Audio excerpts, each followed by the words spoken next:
First item on the agenda is public input.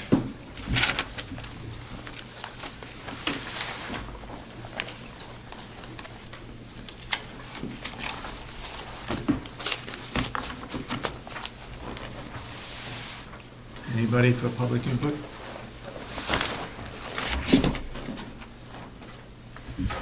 If not, those of you that have seen the paper this morning, Conway Daily Sun anyway, I haven't seen the Granite State News, that Commissioner Burton passed away. He was also a county commissioner and a councilman to Concord, served for over 30 years. They broke the mold after they made him. They sure did. Nothing. I've never seen a political figure so involved with his constituents. You could call him, and all he had going on didn't make any difference. He'd call you back the next day if he said he was going to do something. He always did it. He was just a wonderful guy. And he showed up at places that you wouldn't think anybody would be there. Yep. If it was a free lunch, he was always there too, though. Yeah, yeah. I used to kid him about that, Dave. I used to call him free lunch, Ray. Uh, Follow him around, find out where I could eat for the day for nothing. But he was just a remarkable individual. Yeah, he represented the North Country extraordinarily well. And his mind must have been like a computer, because you could call him up and ask him something, and he'd say, oh yeah, call this number. And he wouldn't get out his wallet and look it up, he'd just reel it off. Mm-hmm. And he got involved with controversial issues like the bypass through Conway. He headed that up and called the meeting and so forth, had testimony on it. And you know what really sold me on him? He had to vote on a nomination of a director that I disagreed with. And I said, I told him, I said, Ray, you vote for that another individual. I won't vote for you, and I didn't vote for him. And halfway through the next, he said, you know, Dave, you were right. Yeah. And I voted for him ever since. He wasn't ashamed to say he was wrong when he was wrong, or when he thought he was wrong. Support people when he was right. He was just a consummate public servant. yeah, no question about it. Yeah, Councilor Burton and Commissioner Burton was a great public servant. It is very sad news. Okay. Do you have any reports for what anybody has done since Yes, last Wednesday? I get Go several. ahead. First of all, I met with Will and went over his budget, but I'd rather take that up when we get to the work session, because he's done put a lot of effort into transferring so that we have a farm and a maintenance department like we asked him to do. A while back, I came across, when I was doing invoices, I came across a problem with our linen service. And so yesterday, we're over budget by a substantial amount of money. And Howie and I met with a top individual from the department, from the division in Somersworth, and the salesman. And we went over quite a bit of things. It was a long discussion. I alerted the delegation subcommittee about 8 weeks ago that we had a problem here. So I think they're on board now. We're going to have to... Did it get solved? Well, there's several things we're going to try. Number one, one of the feelings, they change drivers. Their drivers are on commission, so obviously there's no incentive there for the driver to cut back on what he delivers. But that's only a small part of the problem. We now have 8 neighborhoods where we only had, 4 places. So each one of those has a storage area, and everybody's worried about they're going to go low. So instinctively they buy more, they'll bring in more. We discussed they've increased the number of face cloths that have to be used because they've gotten away from using throwaway products. It's more sustainable and better for the environment to keep them washing. But the use of face cloths from this year to last year, same week, is 4,250. So obviously there's a problem there. And I get the list here somewhere. There's several things like that that are out of order. Another thing that the hard, fast rule will be that Howie will tell them of any change orders, not the housekeeping organization. And it's just a combination of a whole bunch of things. They're going to take back the inventory that we don't need. The industry runs on a ratio of about 3-to-1 between actual usage and inventory. We're running it somewhere between 4 and 5. Oh. So we're carrying a lot more than we should. But it was a good meeting, and it worked out. Also, it's a good week on the invoices. I discovered a $41 discount that we hadn't gotten, so we got that back. Brings my total for the 2 months about over $200 in overcharges. So when you study them, they're there. What else did I have? I got some more under the workshop, but I guess that's it right there. Okay. Ashley, you have anything that you want to report on? Any no. meetings you've been to, or?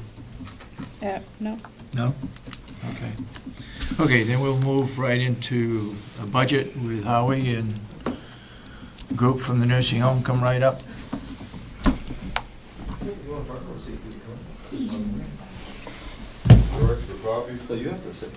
You have to be headquarters. I do have to ask your indulgence. Paula isn't feeling well today. Yes, Be sir. kind. Okay. There was a request from the public. Do you have What's any that? extra copies? Have any what? Copies of the budget. Oh, copy. I just got this on my desk. I don't know, maybe you can ask downstairs the office if they have a copy. and Oh, we do maybe- have at least one copy here. Oh, okay. Let's see if it's one copy or actually two copies. This one. So I have one for anybody who might.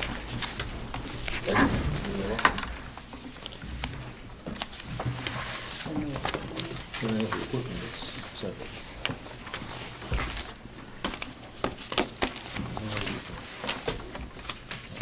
Can you give us, to start with, a picture of the overall budget?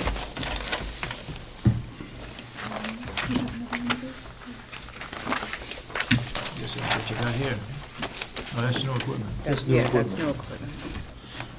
There are no, this year, we are not coming to you with any changes in programs, no requests for additional positions, no requests for additional hours. So we're pretty much into just a non-discretionary increase in terms of budget that we tried to keep as low as possible. Department heads have been very conservative. So we're not looking for any increases in any items that we actually have control over.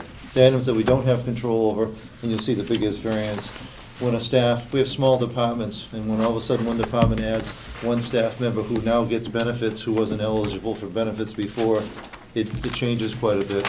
But I don't believe there are any other discretionary changes that we've added. We've added a contingency for a slight increase in laundry, although it remains our hope that we're gonna be able to negotiate that back down to what it is, if not less. So we're hopeful there, but conservative to the extent we thought we should build that in. We've added a small increase for increase in food costs. If you remember last year, we didn't increase food costs at all. And that's kept it a little bit tight, but we didn't think that's sustainable for 2 years in a row. So although Rob, to his credit, is still willing to keep it down, we wanted to be sure that there was enough to anticipate likely future increases. But Paula, I think that's pretty much the real variance from the existing budget. Okay, if you want to go right down through the line and hit the major increases, whatever increases there are. I know there's some that you can't do anything about, but if you look at salary administration, this is the nursing home administration, you got an increase in there of about $2,800.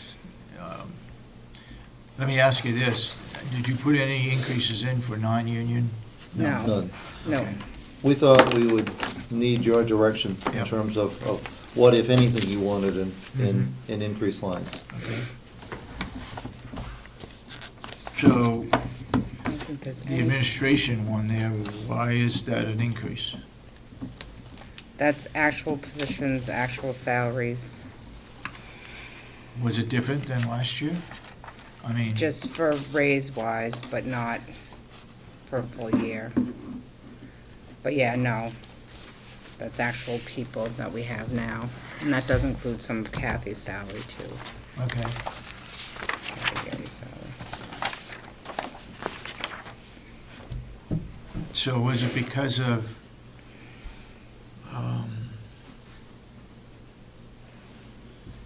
difference in the year, starting? Do we start any new people in administration? No. Nope, it's I guess just, I'm still looking for yeah, I'll have to, I don't have the 2,800. copy from last year, but I'll let you know exactly whose it was. But that is exactly what the present administrators are receiving? Yes, what we're actually making now. Okay. Why would there increase their salary? Because, I mean, we have the current nursing home administrator is getting less paid than the previous one. I think So he's there up to shouldn't be where any- it was. There shouldn't be any increase, yeah.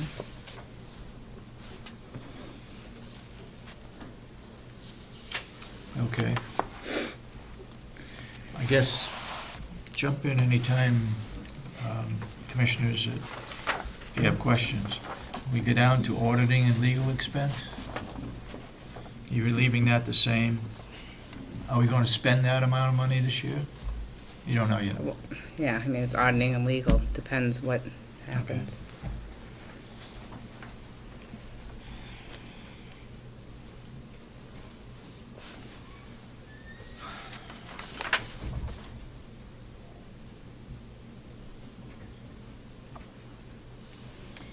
The MQIP bed tax shows up as a revenue also to that Yes. same amount. No, it's more. The revenue's more than the expense. I have a question by the auditing expense. Mhm. I see the actual dollars is $20,000. Right. Is it actually more? Did you actually submitted more bills in? Or is that the amount? Because That's the it's amount they still have for September, right. Yeah, but did you actually?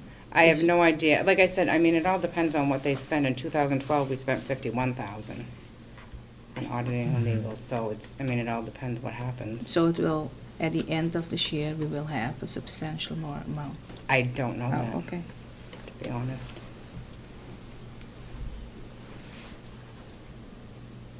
We have to use a third party for preparing our Medicaid submissions and review.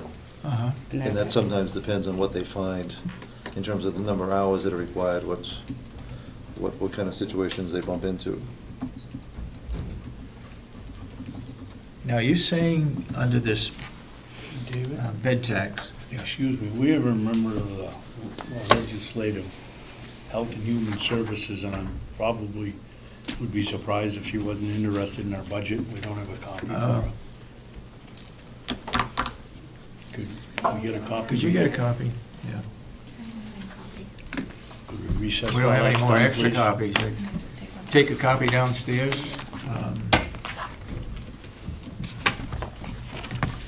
I assume that's why she's here.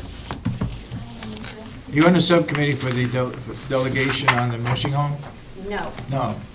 Okay, But she is on the health and human services in the legislature. okay. Better make, Are we getting some copies? make a couple of copies, I guess. Oh, Thank you. nice, because somebody from the public requested it and nothing happened. It's good that we're gonna have copies now. He got a copy. You got a copy. He got a copy. Brown got a Yeah, copy. but does everyone has a copy? No. Public is public. Anyway, the bed tax Yes. is 450,000, and we got $1 million in revenue coming in? Right, we only pay a portion of the bed tax back. Okay. Paula, what do you mean we only pay it back? My understanding was we paid in 450,000 and the state used that as leverage against the federal government's money to get more of us back. Well, what happens is they pay us, say they pay us 300,000 per quarter, then they take the bed tax back out. It's two separate entries. They pay us the full amount and then take the tax back out. There's essentially a 6% tax on all nursing home beds that's then matched by the federal Right. government, and then it's redistributed based on your Medicaid census. And county homes do get 100% plus back, where some private places will get less back. So it is an expense, but it ends up being net revenue to us based on what we get for reimbursement. I understood someone over there to say we didn't get back what we put in. That's not true. No. We get more than we put in? Significantly more. Yes. Yeah.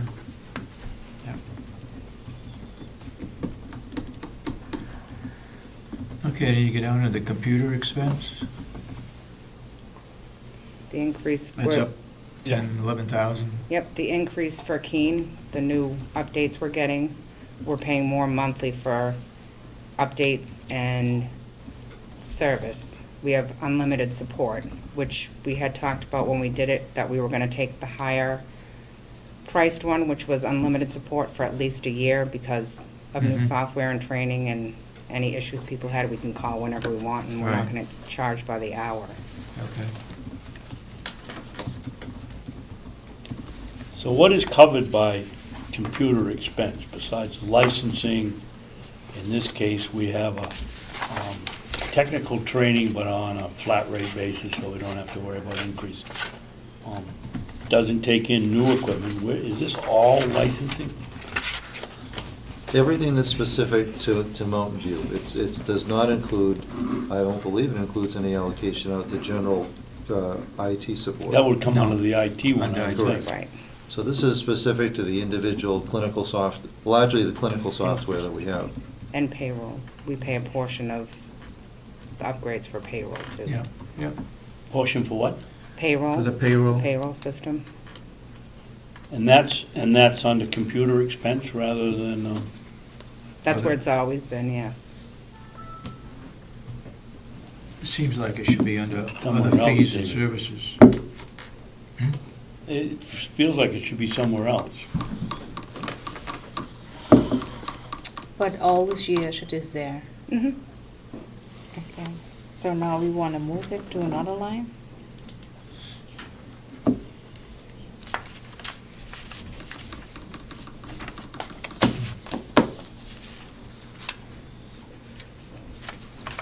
Okay, advertising.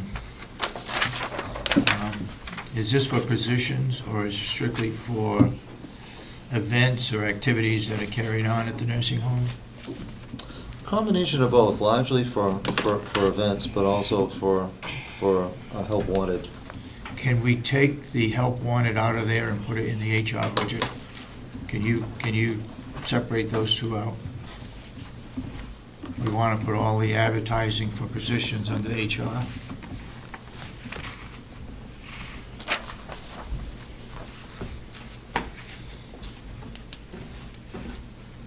We do hope to significantly expand our no-cost advertising. We've actually had very good luck with, interestingly, Facebook, which doesn't cost us anything.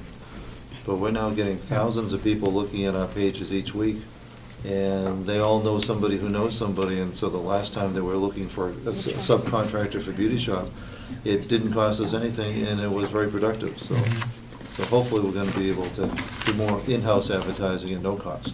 Is there? I think I have. Okay. Give it The to telephone is down. That includes your landlines and your cell phone lines. Yes. You're not getting stuck for 40 cents a minute, like one of the other departments here, are you, on your in your phone rates? No, Okay. there's been Do no you change have at a all. program with Verizon that, this was a result of a contract that the Sheriff's Department had with Verizon, I think it was, or Fair, whatever it was, Fair. 40 cents a call. And it ran out, and they increased the rate. We're not in a situation with a nursing home like that, are we? No, we have very few cell phones. In fact, in 2 or 3 cases, it's cheaper and better for the county for us to reimburse a flat rate to the cell phone holder than it is to actually have the phone and not take on any liability for loss repair or anything else, or changes in rates. Well, I wasn't speaking of that, Howie. The Sheriff's Department had a program going with, I forget which of the two, but the contract had ended and new rates went into effect of 40 cents a minute and 25 out of state and 25 cents a minute in state. You're not on any program like that. Nothing like that at all. Okay, good, thank you.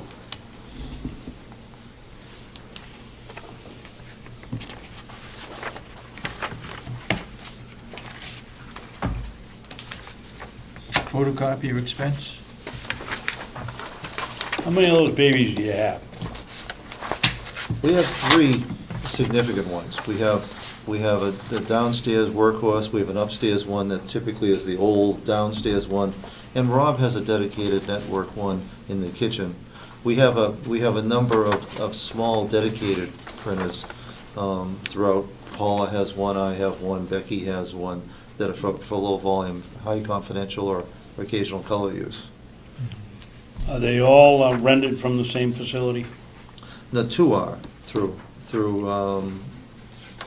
Porter. Porter Equipment. Mark Porter was in yesterday. Why aren't we combining all, however many there are, 5, 6, 7, 8, and see if we get a better deal?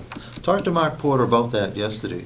In fact, we will, in fact, we're actually hopeful, and I can leap to good news, and really want to thank Norma Taveras for this. And we met with Mark Porter yesterday, and with no increase in cost, we're going to be able to cut out the request for a new printer for Rob. Rob has actually asked for a replacement printer.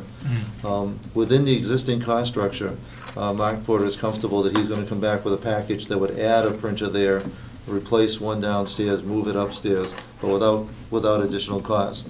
So we are looking at trying to bring more under the same umbrella. Some small printers, like Paula's, like mine, there's nobody that wants to lease. The cost of they're $200 and $300 printers. They're easier to buy and use. Right.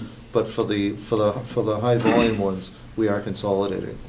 Are we looking at these machines that all use the same toner, so that we're not going to 4 different places to buy toners, which are very expensive? Well, that was exactly the problem with the kitchen machine. The cost of operation was way too high, and Rob understood that, and that led to the meeting that Norma set up yesterday with Mark Porter. And we're going to be able to resolve that, get him a new machine, and save money in the process, and save enough money to be able to upgrade the other machines, all within the existing budget. Okay. So we're heading in the right direction. Asha, if I could, Commissioner Kenney, would you take a look at photocopy expense under all the budgets and maybe talk with Porter to see if we could get a better rate if all departments that use Porter office equipment, see if we can get a better rate? So I believe he has the administration building, building is with Porter. and I think maybe corrections. I'm not sure. Well, deeds, I believe, are, he did mention to me that sheriff's was not. Okay. I think we signed, if I remember properly, we signed roughly two checks a month to Porter. Different contract. I could be wrong. And certainly one would be But we ours. have 2 or 3 other places that we lease copiers from, so that's a mind place doing that that? we can combine. Yeah, I them. will look into that. Are you talking about a lease? But because we're leasing I'm talking those about copy I'm machines. talking about all of the photocopy expense countywide. We got the nursing home, we have the jail, administration building. But we're leasing those. We have a lease. Well, it's a copy expense, and if we can get it all under one contract, it might be cheaper. Yep. Okay? Yep. I'll put it in. Insurance, I'm sure there's nothing that you can do about that. But did you check on Excuse the me. insurance? That comes from Kathy. She gives me the figures for the Because insurance. over the 3 years previous, 2 years previous, it's only been 28 and 34. And Yeah. if you amortize what we've done this year, it's only gonna be 41,000, and you asked for 50. Right, like I said, those figures come from Kathy, the workman's comp and the insurance figures come from downstairs. Okay. Did you check on that one with Sure. Kathy? Yep. Because that's one that we could probably reduce. All right, new equipment.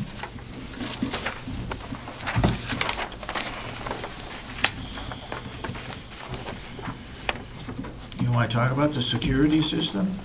Security systems, and then we're talking about video surveillance, have become increasingly common in nursing homes. You know, I know firsthand that Merrimack included it, Grafton's adding it.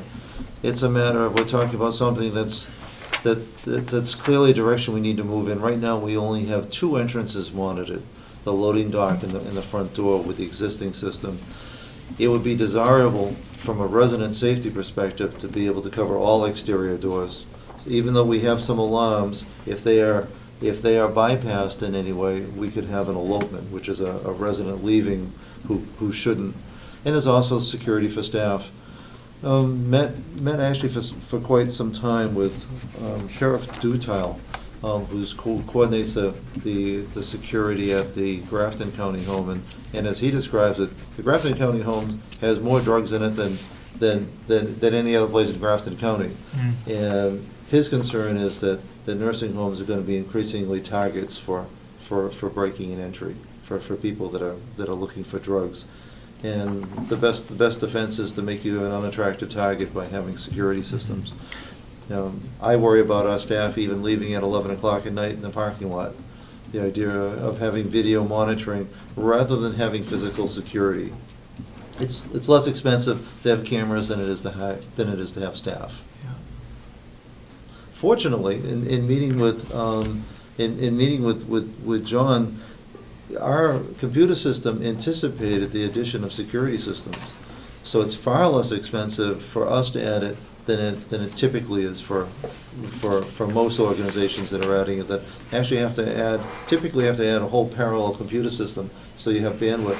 John anticipated all that so that it can be added relatively easily, relatively inexpensively. I assume that all the exterior doors are locked so you can't get in, but you can get out. You can. For fire purposes, you always have to be able to, Right. even though it's locked, truth is, if you push on them for over 10 seconds, 15 seconds in some cases, they will open. From outside going in? No, from inside going out. Oh, inside going out, yeah, okay.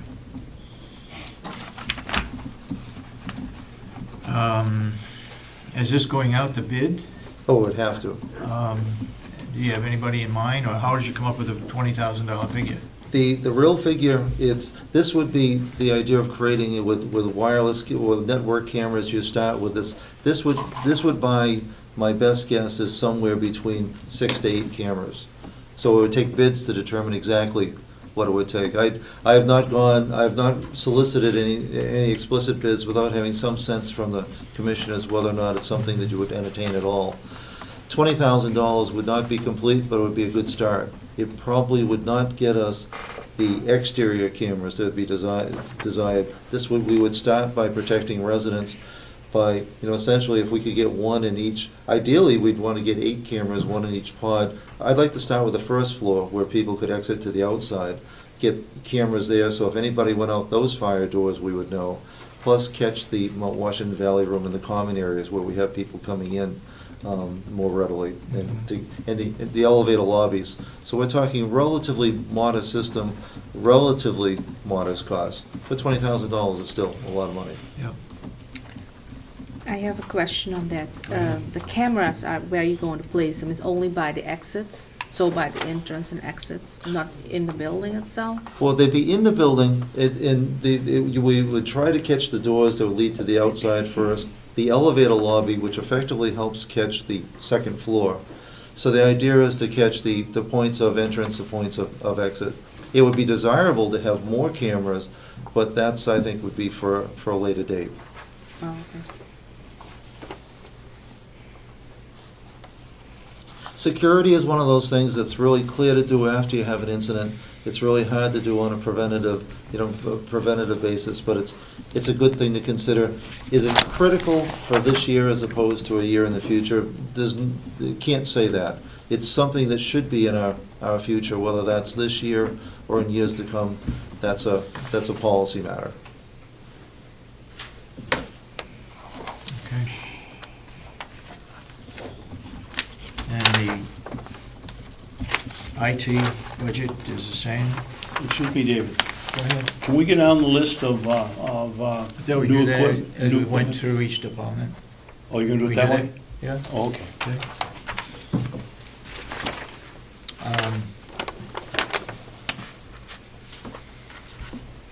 So it's IT? IT, yeah, we only spent 21,000. In the past, it's been 24, 25. Is this something that could be reduced also?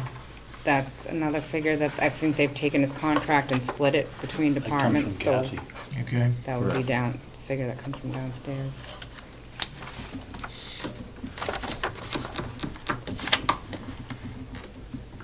Considering the size of the IT contract and the size of the nursing home,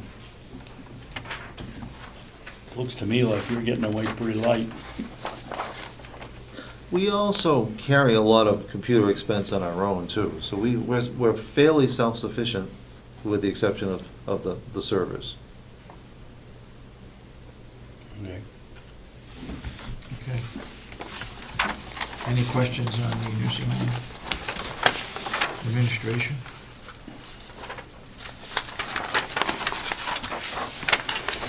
All right, dietary development. Thank you. Food is the biggest. Again, overtime. I think, the delegation, including the Board of Commissioners, I think the items that we look at very closely, overtime, equipment, IT, new equipment, that is. So the overtime, you got $2,500 in there.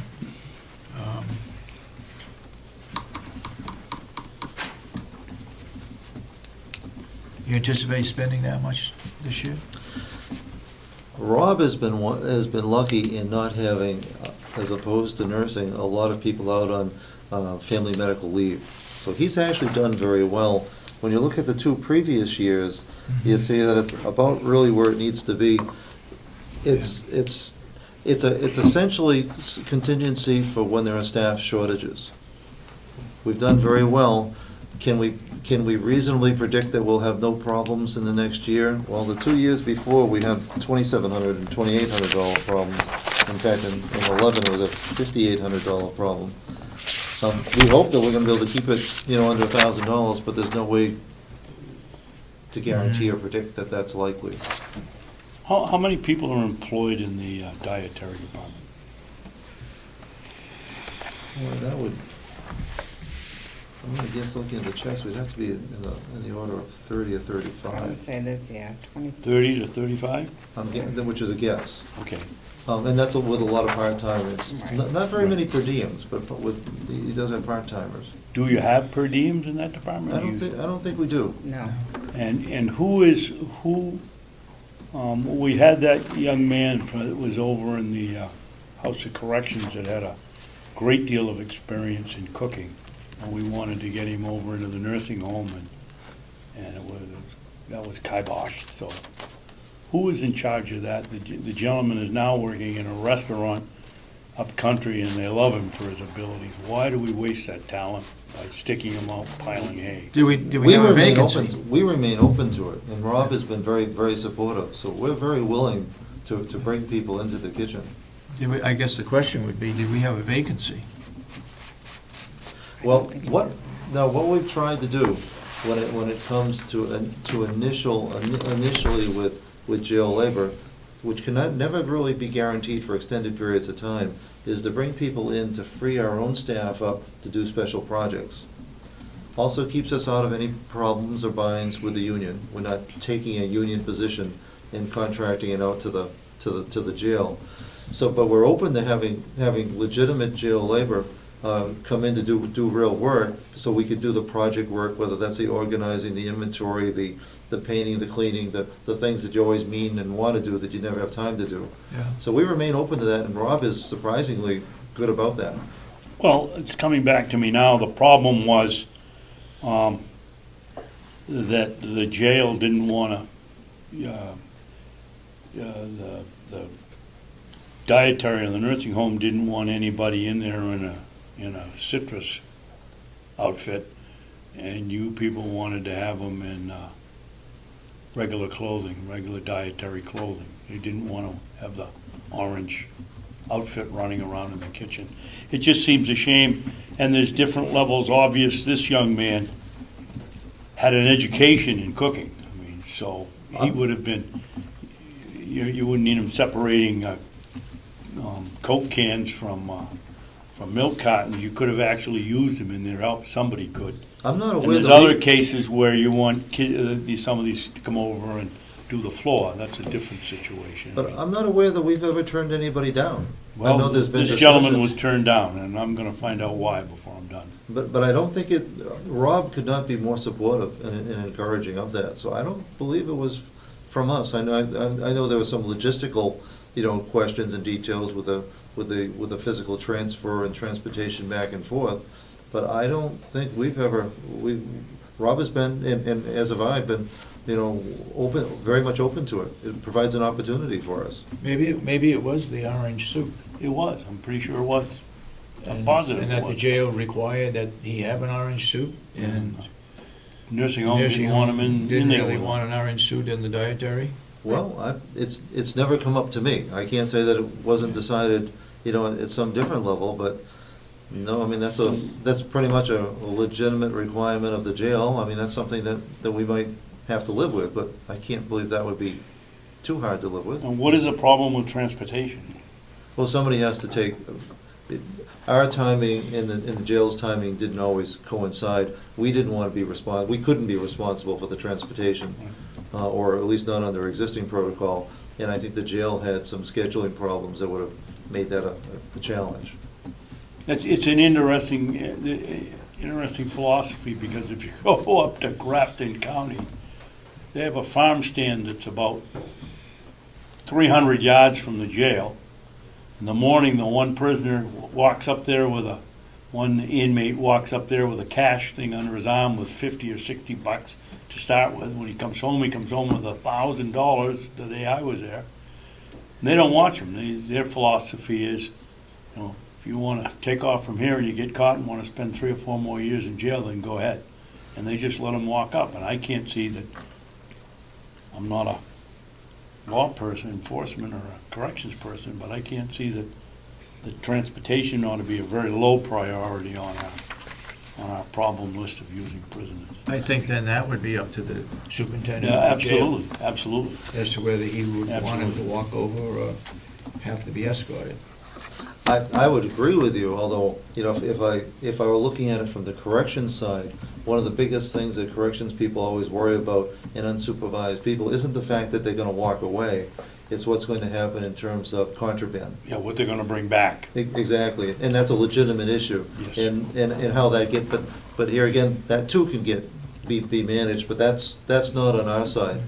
But I can't believe that the orange suit would be an obstacle to somebody working in our kitchen. I mean, if that's a legitimate requirement, that's Well, let's something get to together, live with. let's get you and I and Jason together, and we'll see if we can figure it out.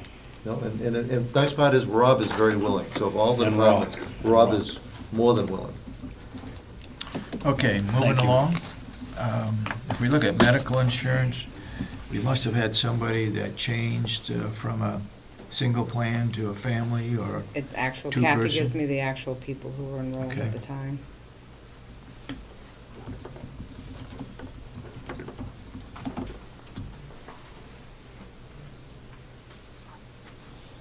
All right, getting down to general operating supplies. That's up about 9,000. Just the Why? cost of supplies that have gone up, or what? We spent over Yeah, 70 I- the previous 2 years. In 2011, it was 72,000, 2012, it was 79,000. I assume we're expecting that we're gonna spend more than 57,000. Correct. This is Rob being conservative based on, supplies, remember, we went into a new building where an awful lot of things were initially capitalized, the supply, some supply items for stocking the initial shelves. So we had at least one inexpensive year, and now we find ourselves reverting back to what's the more typical.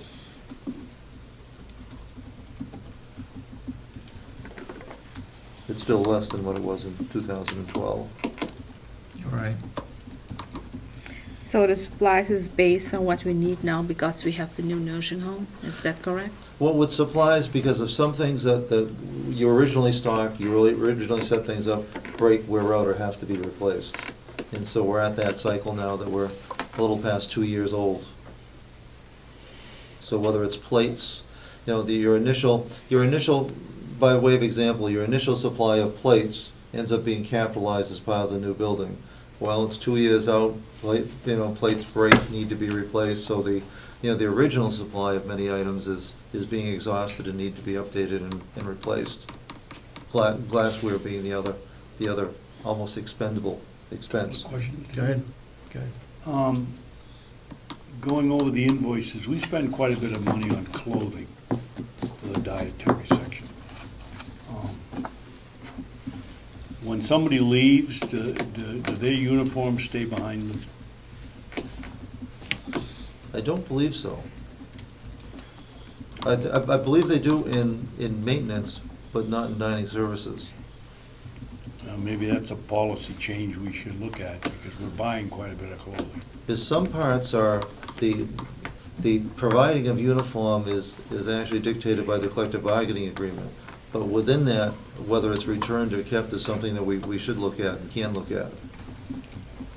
And the other question I had, what was it? Has there been any thinking done going back to using ceramic plates and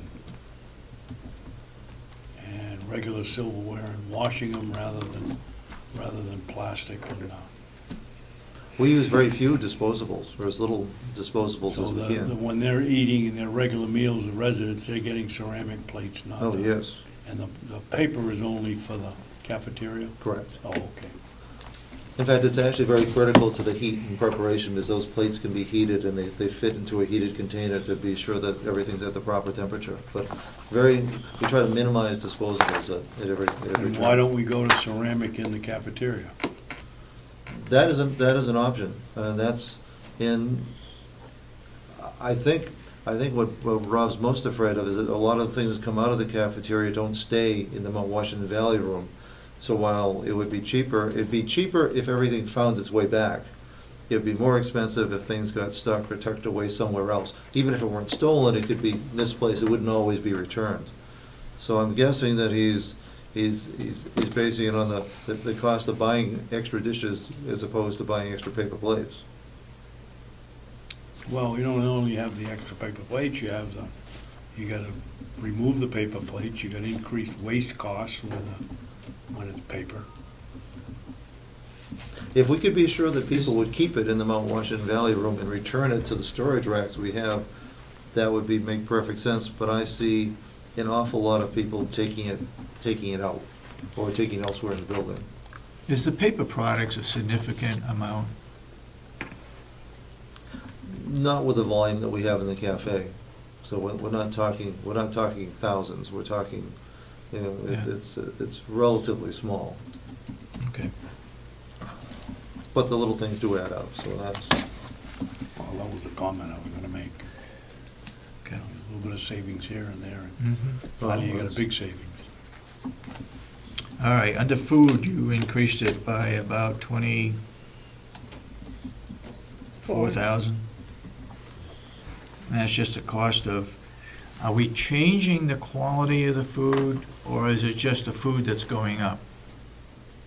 I know correct me if I'm wrong, there are different levels of quality that Rob chooses from. I'm not sure if it's standards, but there's different levels of quality, and we want the food to be of good quality, Correct. and I think that's what he's looking at. The biggest variation he has besides inflation ends up being the mix of food that he prepares and supplements that he has to buy. You know, medically, dietitian or ordered supplements, which can be very expensive and also very unpredictable in terms of how many people at a given time. Where Rob was concerned last year is that he didn't go up at all, and there's been some inflation, and so actually Paula and I are more worried about it, I think, than Rob, in terms of whether or not he had, without any increase at all in 2 years, whether or not he'd be able to maintain the level of quality that we need to have. Okay, the food item, then, does that go through the cafe also? That does, So that's part of it. correct. And under the cafe, under revenue, you're increasing that by 5,000.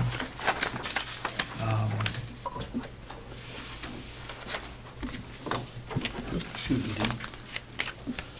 And that's one of the challenges. In a perfect world, we'd like to see the cafe run as an enterprise fund with the more business it did, the more expenses it has, but what increases is essentially the profit, the revenue line. And to somehow to take it out of here, because right now Rob actually gets punished. If the cafe does well, it comes out of the food and the labor line, and it can look as though that's going high, when actually the total revenue that he's bringing into the department is high, and it's actually very favorable, but it doesn't look that way at a glance. Creating an enterprise fund would solve that, so that the cafe would be actually measured on its own as opposed from the general food service part of things. What does it take to make it a enterprise fund? Dean? Well, the direction of the commissioners to tell us to start exploring that option. It's easier historically for you to compare year to year without making changes. If we were looking towards the future, creating such a fund, I think would give you a better way of knowing exactly what the cafe is doing. We'd allocate out hours there, food there, and expenses there, and you'd see income there, and to see what the profit margin was. Yeah. I think that's something that we might want to consider doing for the following year. And if it weren't even a true enterprise fund, even if we created it as a separate department, so that at least it would be pulled out. But then we're gonna get the problem with, sometimes the lady making the sandwiches comes over and takes your money. The Well, person sitting there might be doing something else in the dietary, so we'd be back into the switching money from one pocket to the other like we do for maintenance here. Well, with maintenance or IT expense or other things that are allocated expense, that's not unusual in business to have different cost centers that require different allocation of overhead. And that's essentially what would be being done. Right. And we'd audit that, whether that be monthly or quarterly, to try to get those allocations as accurate. It costs the county the same. There's no additional cost in doing it, so that but it gives you, the idea is always for your financials to give you the most accurate glimpse of what's really going on, rather than just being numbers. Right now, with the cafe folded into that, I don't think it gives us a good glimpse. It gives us an accurate glimpse. We know what was spent and where the revenue is, but we don't really know how much was cafe. It would give us a better look at what the cafe itself really does. How much overlap is there in the food preparation for regular meals in the cafeteria? I mean, you got egg salad every day. Does the nursing home have a meal where they have egg salad as part of their meal? Or Well, how do you pull that apart if that's the case? Well, truth be known, case in point, the Veterans Day affair Monday night. The leftovers, significant leftovers from Monday night, became part of the menu for the cafe on Tuesday. So the cafe is a wonderful way to to use to advantage surplus. Because if you run out of something in the cafe, you run out of it, and it's okay. The next person doesn't get it, but the first 5 did. It's a great way to do it. Day-old delicacies. Exactly. But the biggest problem we have with the cafe actually isn't what we're all thinking about as a cafe. It really is it's a complicated process that we have with staff meals, which also use the cafe. So we're cooking 3 different meals. I say we, it's Rob and his crew. We have the meal for the residents, which has endless varieties of special diets. We have the cafe fare, which is largely cooked, sandwiched made to order. But we also have a whole separate menu for the staff meals of the day. Why? Why, yeah. Well, quite frankly, because it's less expensive. The staff do not get exactly the same thing that the residents might be getting. They're getting something. Why not? Why not? Because it's cheaper. It's cheaper Cheaper to make a special meal for, to make, yeah, I don't understand that. Well, it's typically a less expensive offering. But it does, which is why, as going forward, we've opened the door in terms of discussions under collective bargaining is the no-cost meal still a viable option going future? Should it be part of the whole collective bargaining negotiation? Is the cost and benefit, other counties don't have free meals. And it might be something, as we look at the collective bargaining, we need to look at. Would it be better to give staff a discount off the already attractive prices in the cafe and go with the cafe menu only? There might be other ways for us to support our staff and make life easier for the Well, you for the can't kitchen get as much well. of a discount on the cafe meals. I mean, they're pretty cheap. They're rock bottom we now. could have that, we could have the Inexpensive. help get the meal and get some money back too. It's so cheap. What's that? I said, we could have them get the meal and get some money too. It's so cheap now. Well, it could be that the cafe menu should be more expensive. Absolutely. I think it should And a be. discount be provided to the staff members as part of the collective bargaining. So, I mean, it's not one or the other. It might be that we have to look at the whole cafe package. Any idea, do residents order through the cafe as well? They order special, some will if they have guests, but the residents have the right to order it at will, off a separate menu if they want a sandwich or whatever. Now, it sounds like it'd be an awful nightmare. You have 103 people, all of whom could order down. Well, we are virtually all creatures of habit. It happens very seldom, but it's very much appreciated when Mrs. Jones upstairs, 3 in the afternoon, hasn't been eating well, wants that grilled cheese and tomato. They make it, and it's. They don't pay for it. They don't pay for it. It's wonderfully appreciated. It's also very much the exception too. That was that lady that came and gave the talk on the new philosophy in nursing homes. I forget what it was. It was about 6 or 7 months ago. And that was one of the questions I asked. The program was started by a doctor down in Beth Israel or someplace. And the residents order whatever they want. So if you get 300, you get 300 different. And that was a question I asked, how can you do that? And she said, you wouldn't believe how easy it is because they get into a routine. We are creatures of habit, Yep. and many of us don't want to make decisions, so the menu of the day is what 80% of the people are going to want. 15% will modify that slightly by wanting to have beans instead of peas, and there's only 5% or less that are going to want something completely different, and they typically have some health issue that makes it difficult for them to manage the typical meal. When they're eating downstairs, Howie, and some of these folks, obvious people bring them their meals. Is there adjustment made in how much food they get? If you get one patient, one resident doesn't eat potatoes and every day leaves the potatoes on their plate, is there some way that person eventually just gets the salad and the meat and the potato doesn't go to waste? Well, we're obligated to present a balanced meal. The challenge with our dietitian and with our nursing staff is to find the appropriate starch. Whether, to substitute, if they don't eat potato, no sense putting a potato in front of them. But we should be trying rice. We should be trying different substitutes. But ultimately, the resident has the right. Now, we actually require what's called a waiver.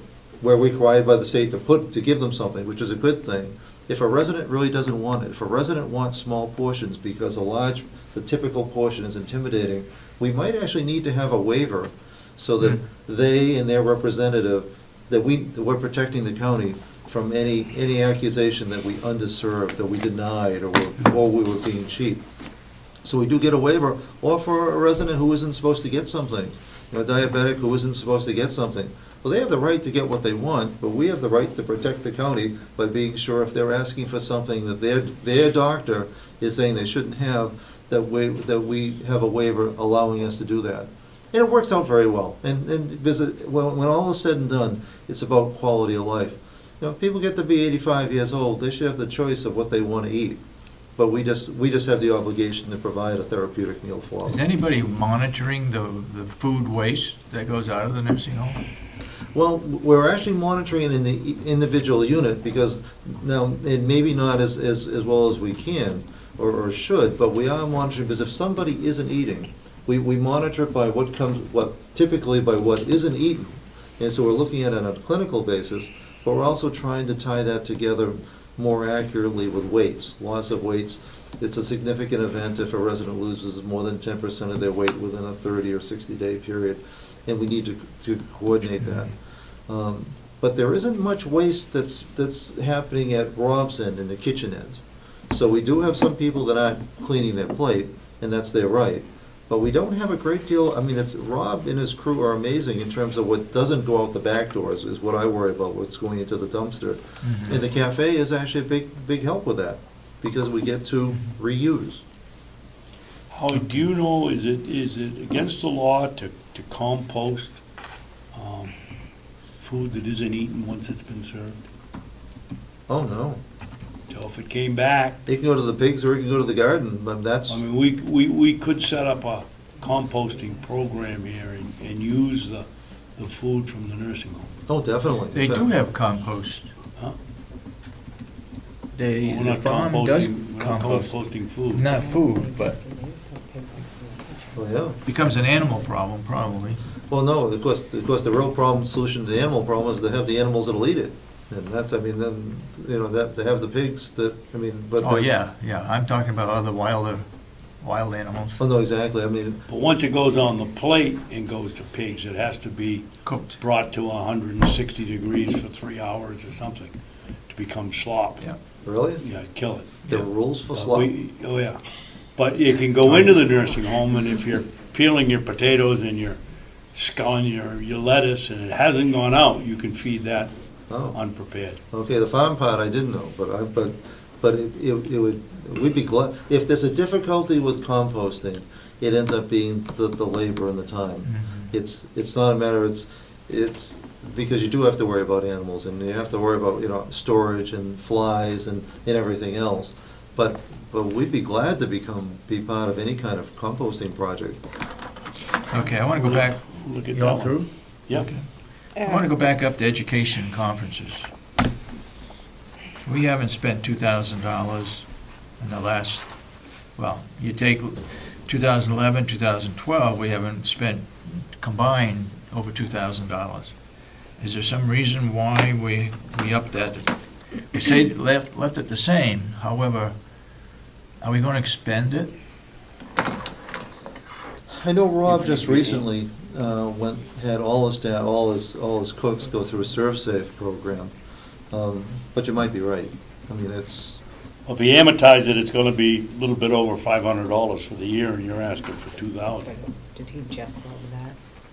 that was just a couple weeks ago, so that's So those not probably reflected aren't there. posted yet. The class he's talking about, they just went to, so that's not in this figure of what's been spent this year. And that This class only is through $150 9:30. or $200. Yeah, I don't know how many people he sent. And I think it was sponsored by the Extension. Extension Service, Yes. so I'm not sure that it was even expensive. Can't be That's a very fair- expensive. Can't be very expensive. Well, they gotta buy the big book. It's like $135 Yeah. or $140 a person. It's more than you'd expect. Yeah. Okay. But it's clearly a fair item for us to take another look at, to see what the specific plan is. Okay. Uniform expense. Well, before we get there, Go ahead. Under the consultant, are we going to be spending $15,000? You should if she would. 2011 we did. 2012, we didn't. She was- If Alicia works all our scheduled hours, it's what it should be. So this is, granted, the worst case based on our scheduled hours for whatever reason, Is this Mrs. Mudgett? Exactly. But she doesn't always meet the weekly hours, and we don't much complain about that because it's saving money. So this is budgeting for the worst case. Now, we don't have to budget for the worst case. And again, we've got, you divide the 500 by 3, you're not looking at $800, and you've got 1,800. 15, Uh, under consultants. He's on Excuse the me, next one, 1,500, yes. Um, Oh, I'm in the wrong line, the one Is- above. It's still only gonna come out to 12,000, and you've got 15. I guess, is she fulfilling her job responsibilities? If she's supposed to be working so many hours and she isn't, is she still fulfilling her responsibility? She is. Whether she's But you certainly- can't cut her hours back. Well, it is not prescribed, it's what's considered to be reasonable and proper. And for whatever reason, that tends to be in equal 8-hour amounts, magically. And so you miss a day, you miss 8 hours. And so it's not, she's doing a good job and all the critical things are being done, and we have no complaint, She doesn't get any benefits. none, This is a contract. completely. Okay. Which is typical. But it's a for- contract based on the hours that she works. Exactly. Yeah. Much like you would a lawyer or an auditor, but we do plan on it being, I think, 8 to 16 hours, I think 16 hours a week. What's listed under contract services? Rob had, I can't remember the name of the program that got him better deals on supplies, and is it Amerinet? It's a, That's- Okay. Is that a fixed amount? I mean, is that by contract? What was your question, Dave? Under contracting services, what's listed under contracted services? That was what it was supposed to be, the 18 a year. That's what they spent in 2012, so why it's supposed to be the 1860 a year, By contract? yes. I'm sorry, Paul, I didn't hear you. It's supposed to be 1860 a year. He was in the Amerinet program, and that's Okay, what the yeah. cost was. Okay. All right, again, dues, licenses, and subscriptions. We haven't spent $2,000 over the last 2 years.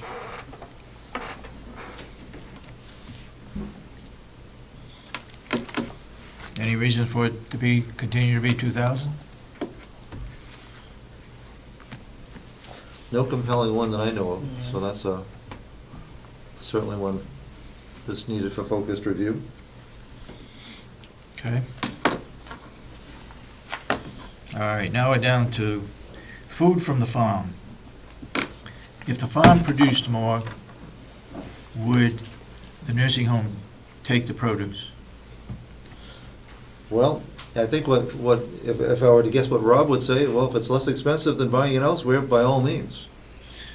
I know way back when we had livestock, we were grinding up a lot of the good steaks into Hamburg because the residents couldn't eat the steak.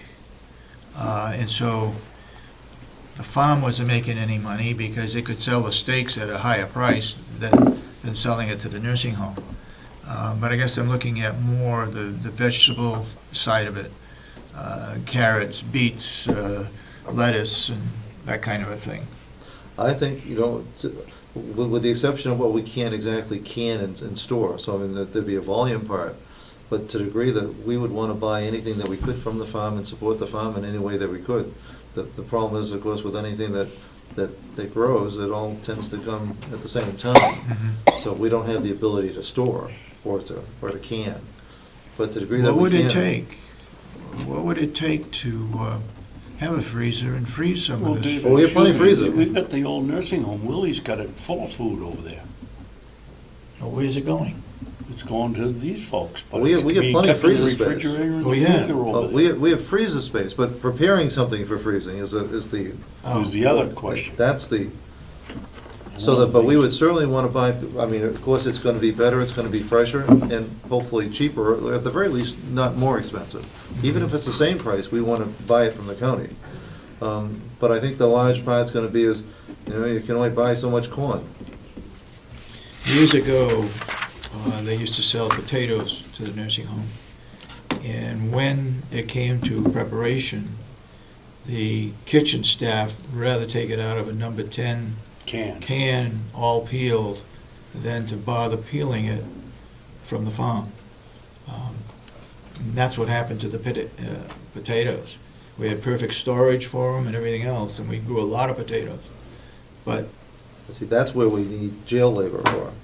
well, that's true. That's And I because- think it's true for squash. See, that The would reason work why they perfect for can't that. peel squash, even though they use knives, peel squash and freeze it.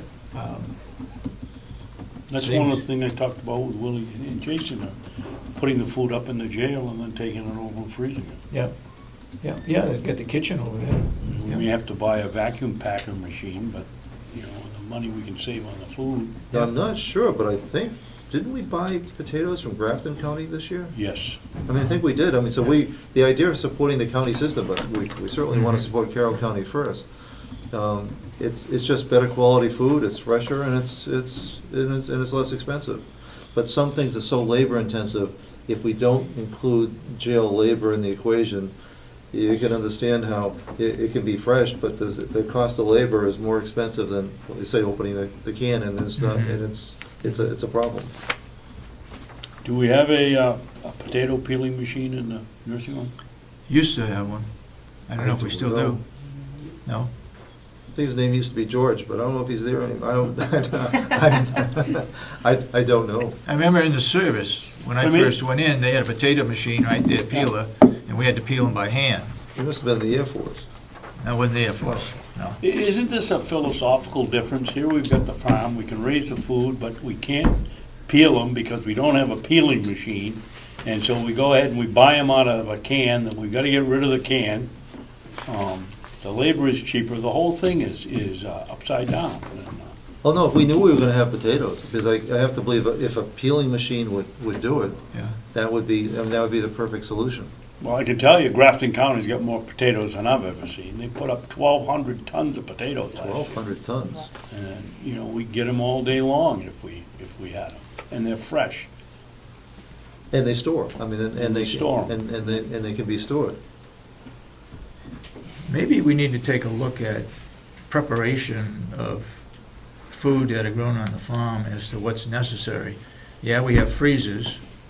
We can freeze squash and so forth. Maybe we need a peeler or preparation type equipment to use stuff that comes off the farm. Up at Grafton, they have a fast freeze, flash freeze machine. They have a vacuum packer. They were putting up egg parmesan when we were there in little packages, and one serving at a time. They feed their jail and their nursing home with the That stuff they grow. is actually the right way to, I mean, it solves all kind of problems with that. It's an expensive system to start with, but it's the state of the art. Okay. Did we cover uniform expenses? Not yet. Huh? We haven't yet. Oh, okay. Are we continuing to buy, or what is the process of uniforms in the dietary? Well, prescribed by the collective bargaining agreement, it includes, shoes and top. And we're pretty much locked into whatever the CBA requires us to do. Well, they do require us to have a purple shirt with a name on it and embroidered Carroll Mountain View. I think our policy was to make sure that different departments had different uniforms so that we could tell where they work, as well as the residents could tell who they are and where they work. Yeah, but don't we have a difference here? You have a uniform allowance, and you have the the women working in the nursing home have different something or other, so they can be distinguished. Mhm. You get the people in the dietary, I never see when I'm signing the bills, a uniform allowance for the help in the kitchen. It's supplied by the linen, by the contractor, isn't It it? is. We provide the uniforms for maintenance and in dining services, but we provide a uniform allowance for the other departments, largely nursing. Right. So the uniforms for the maintenance and let's talk about the dietary, because that's where we are. Does that go out for a bid for these uniforms, or? It's piecemeal. I don't think it has. But I think that's where we forget that even if it goes out for piecemeal, if it's over $5,000, it's got to go out to bid. You add up all those piecemeal pieces, and if it goes over 5,000, then it's supposed to go out for bid. Now, I know that with the uniform that Rob has, he's got one contract that's strictly for footwear. So it's not just Mhm. one vendor. It's one number that's over 5,000, but it's different I vendors gotcha. providing, he's got one for shirts, I think, and I know he has another for shoes for crews, I think is another big one for Yes. footwear. Is the uniform expense at the discretion of the department head? It's somewhat prescribed by the CBA, but it also has to be approved by the department head. All set? Yep. Propane gas?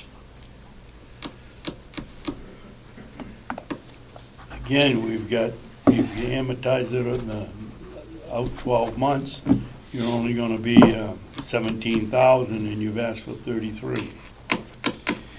The previous 2 years, one was 35 and the other was 25.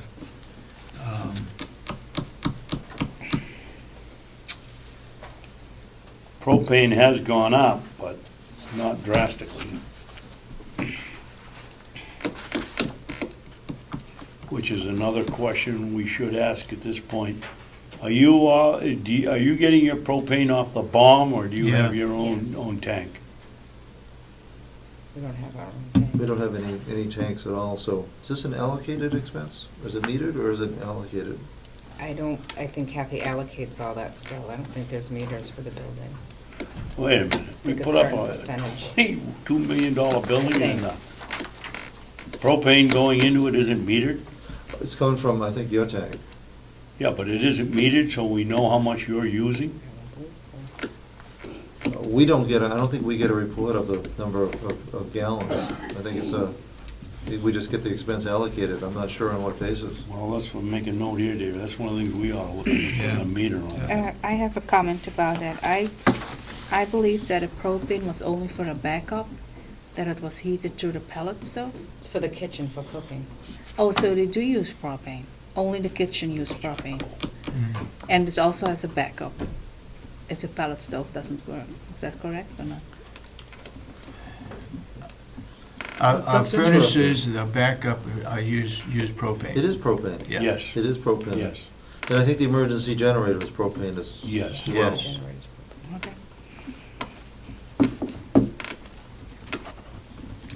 Okay. So what we gotta find out if this is an allocated expense, guesswork, or what? Or what? Okay. Because we've gone from about $1.09 a gallon to $1.29. That's not gonna account for the increase you've got here, if Okay. you're coming off of the bomb. Which they'd have to. I would think so. Yeah, we have. We ought to be metering that. In fact, we ought to be metering it to any building that it goes to. And I'm not saying that it's not. I'm saying we're not getting meter readings. Right. Could you check with Bob and see if it's metered, Well, definitely. please?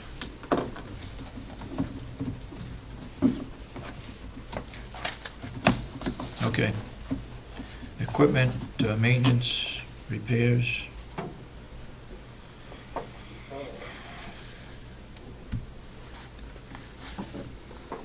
If we could only know what's gonna break and how much it's gonna cost when it breaks, this would be an easy line item. It's right up there with vehicle repairs. It's It's a hard one to know. Well, if the stove malfunctions or burns up or whatever, it's critical that we get another stove in fairly quickly. Right. Um, From a policy end, this depends in large degree on the willingness of the commissioners to tolerate from time to time going over budget for unforeseen expense. If you have no tolerance for that, well, then we have to have bigger contingency. If you have a lot of tolerance for that, well, then the contingency part can be smaller and smaller.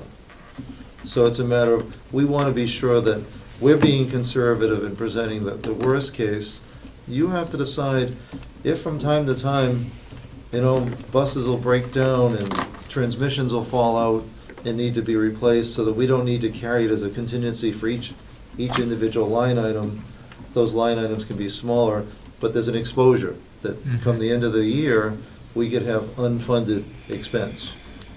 I guess just off the top of my head, if the delegation would let us put money into a capital reserve fund that could be used for failing equipment that has a priority, that we as a board would be able to use that money to do that kind of a thing, then we could take it out of a lot of budgets and probably save money, because if it's in a capital reserve, then the delegation has to act also on approving it.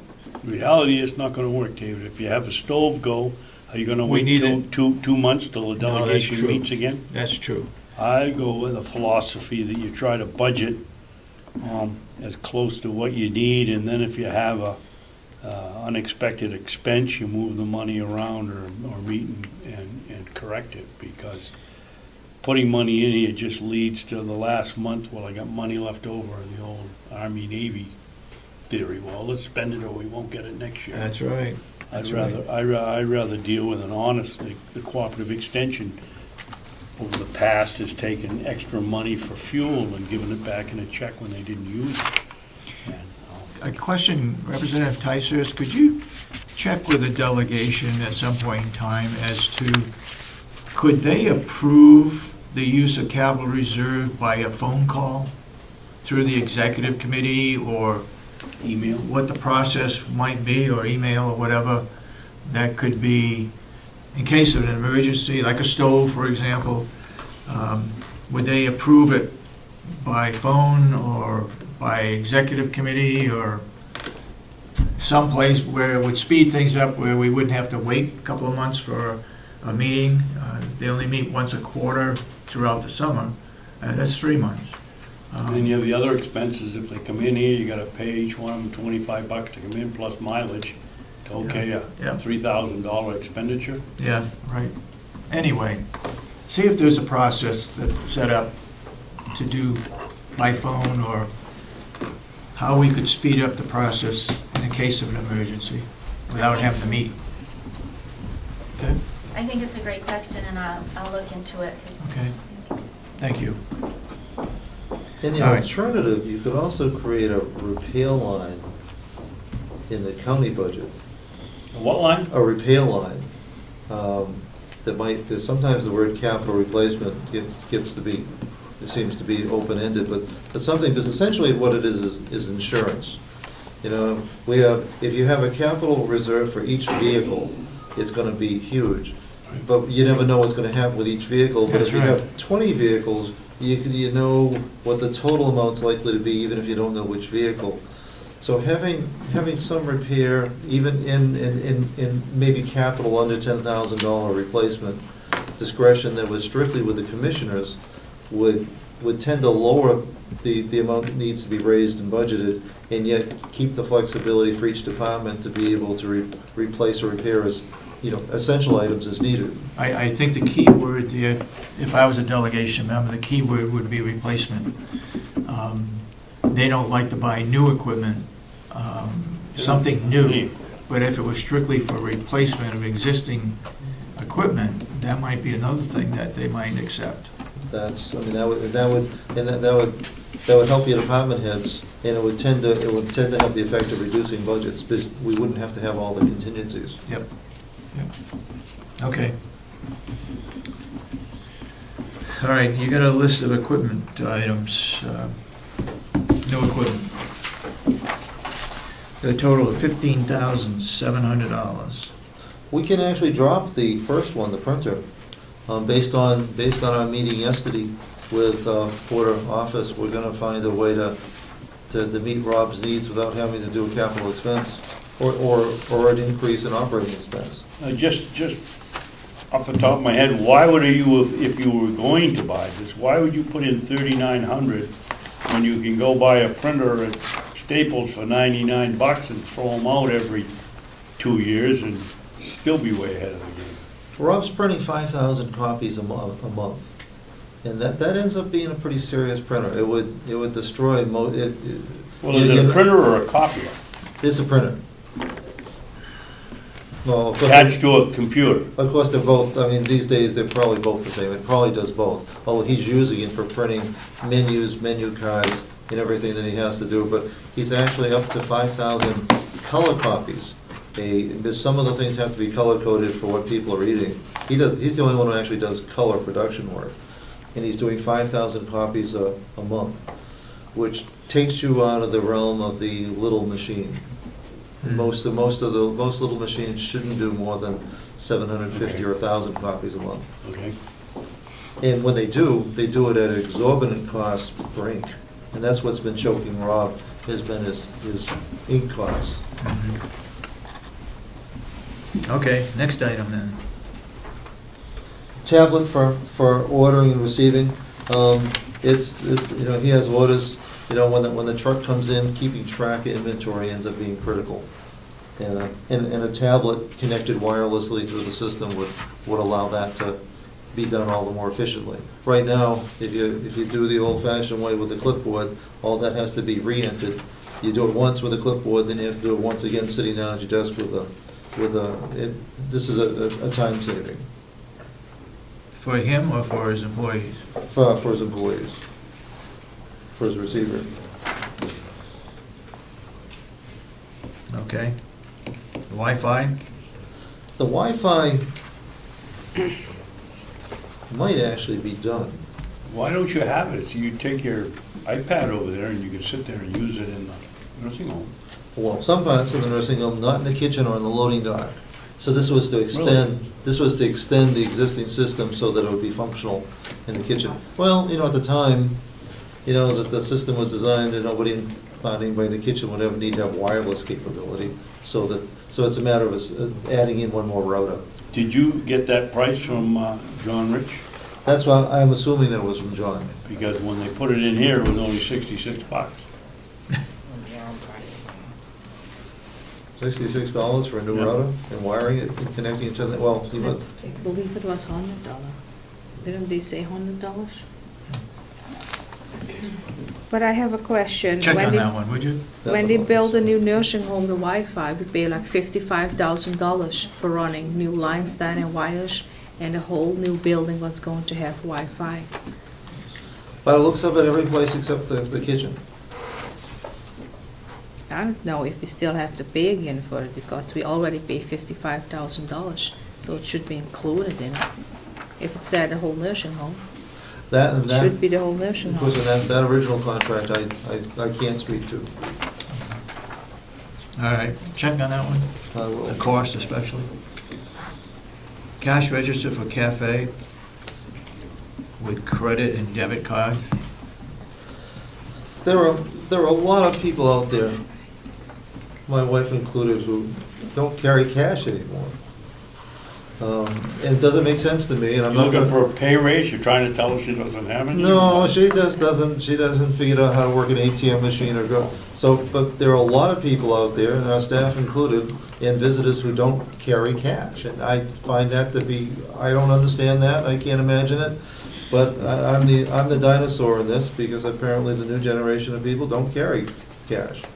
And Rob feels that it would help with sales considerably if he were able to take credit or debit cards. What,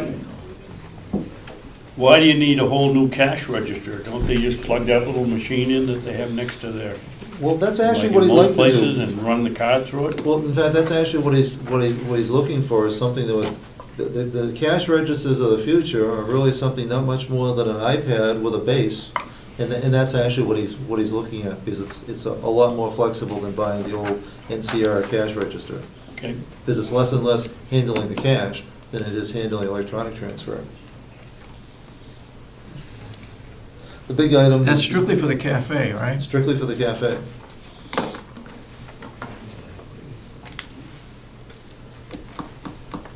All right. The mixer? 60-quart mixer is one of the workhorses of a kitchen. And We don't have one now? I forget how big the one we have now is. I don't believe it's 60 quats. And I'm not sure that it was new. There was some equipment that came out of the old nursing home that's in need of replacement. And this might be one of them, but I'm not sure.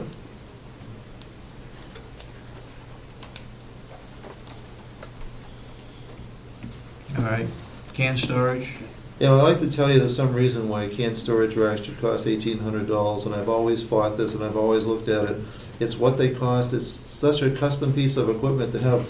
All it is, it looks like something like out of a game, but it makes it it does two things. It saves space, but it also guarantees that your stock is rotated. So that there's a tendency, you know, with people that are storing, because you want to be sure that you're taking your older stock first. Proper canned storage guarantees that'll happen without having to pull everything out to put the new ones in front, new stock in front. You actually feed it from the top, and you take it from the bottom. So it saves space, it saves time, and it's still outrageously expensive. But it's really what they do cost. Sandwich grill? Was that in the budget previously? yes, But it came out.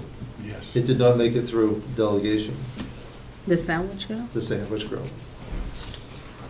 Do we have much orders for? Daily. You know, We do. case in point, it sounds like a little thing, but if we use the grilled cheese as an example, you know, doing the grilled cheese on the griddle works, but it's Time consuming. painfully slow. And something that's more along the lines of a panini maker can do it much faster, increases the volume. And, you know, we don't do a tremendous amount of business in the cafe, but it all happens within the same 35-minute period. So this is an accommodation to the business that we're getting. And you also have the problem of the residents can order a sandwich, and now they get everybody else at their tables eating, and they're sitting and waiting for the sandwich, because our delegation only gives us the $9.95 special from Ocean Spray, and we need something that works. So we're firing up the grill, the entire grill, in order to cook one sandwich. Is there any way of coming up or documenting the usage and the efficiency of different types of equipment? Oh, definitely. I mean, that's well established in food service. What's different, what we're talking about here is cook to order as opposed to institutional cooking. If you're cooking 30 grilled cheese sandwiches, the grill works out to be perfect, where they're going out to, say, residents at mealtime. But when you're cooking to order, cutting that grill time in half is significant. Yeah. So here it's a clear-cut time saving Okay. and relatively short payback period. Okay, next item.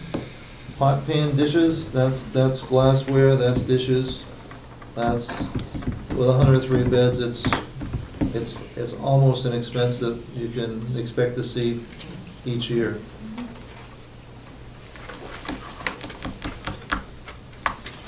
Okay. I think it's a little worse this year as we're getting to the end of the 2-year cycle. All right, any questions on dietary? Nope. All right, moving on. Nursing home, nursing department.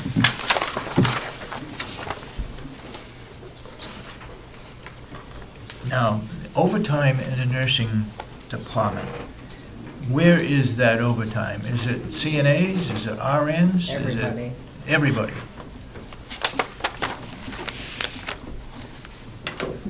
I think they've done a remarkable job on this, Mr. Chairman. 4 or 5 years ago, that figure was $750,000 or $760,000. I know.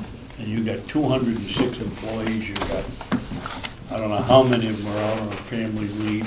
You don't have to pay them, but you gotta replace them with, That's what's crippling, that's actually what's crippling us in terms of staffing. I think you've done an excellent job. What about, agency staff? Agency staff was another one. That was very expensive, That's, but that's down considerably. Okay. there it is. That's a huge drop.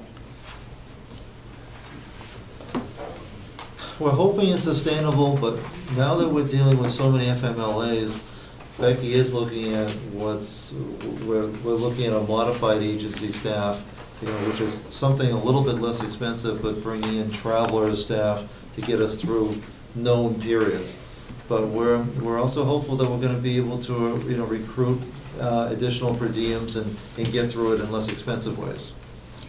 I want to go back to education and conferences. This is another item that people look at very closely. Now, we got 20,000 in the budget for this year. Over the last 2 years, we've only spent 10 or 11,000. This year, if you continue the way you're going, you're gonna spend about $3,200. But is there additional training that's not showing up here in the budget? I do know that Becky said that there's 2 people that are going to school, which we do have programs for, and we do say that we will pay a portion of their education in nursing for next year. So we didn't want to lower it because we know those 2 people are going to be asking for.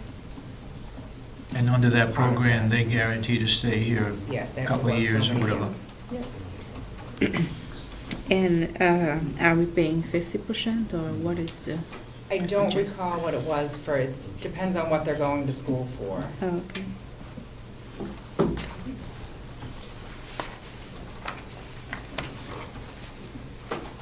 Just make sure you document those.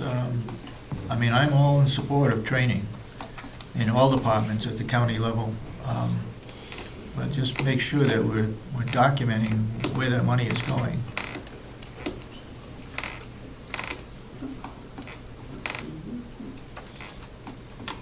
Congratulations on keeping that agency staff down. That's good. All right, look at other fees and services. There's some items in your budget, no matter what department, that when you look back over the years, it's less than what you're budgeting for now. That's something that you can pick out right away, and so you gotta have good backup information as to why, in this case, it should be 6,000 versus 5,000.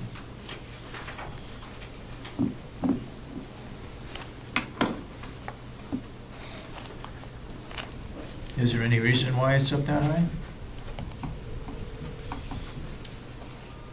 I think it's there as almost like an equipment repair, it's a contingency. It's for it includes some unforeseen or unpredictable. Now, whether or not that space is enough to keep it that high or not, well, that's, if we're lucky, it doesn't need to be that high. Right now, we're tracking, it's still a quarter to go, at 4,000, which would, track out, extrapolate out to about a $5,000 annualized expense, which would be just a little bit more than it had been the 2 previous years.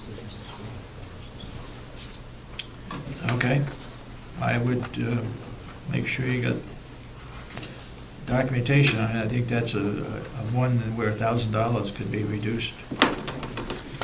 Medical supplies and services. Basically, it's what you budgeted for last year, but you've only spent 90,000. This is a McKesson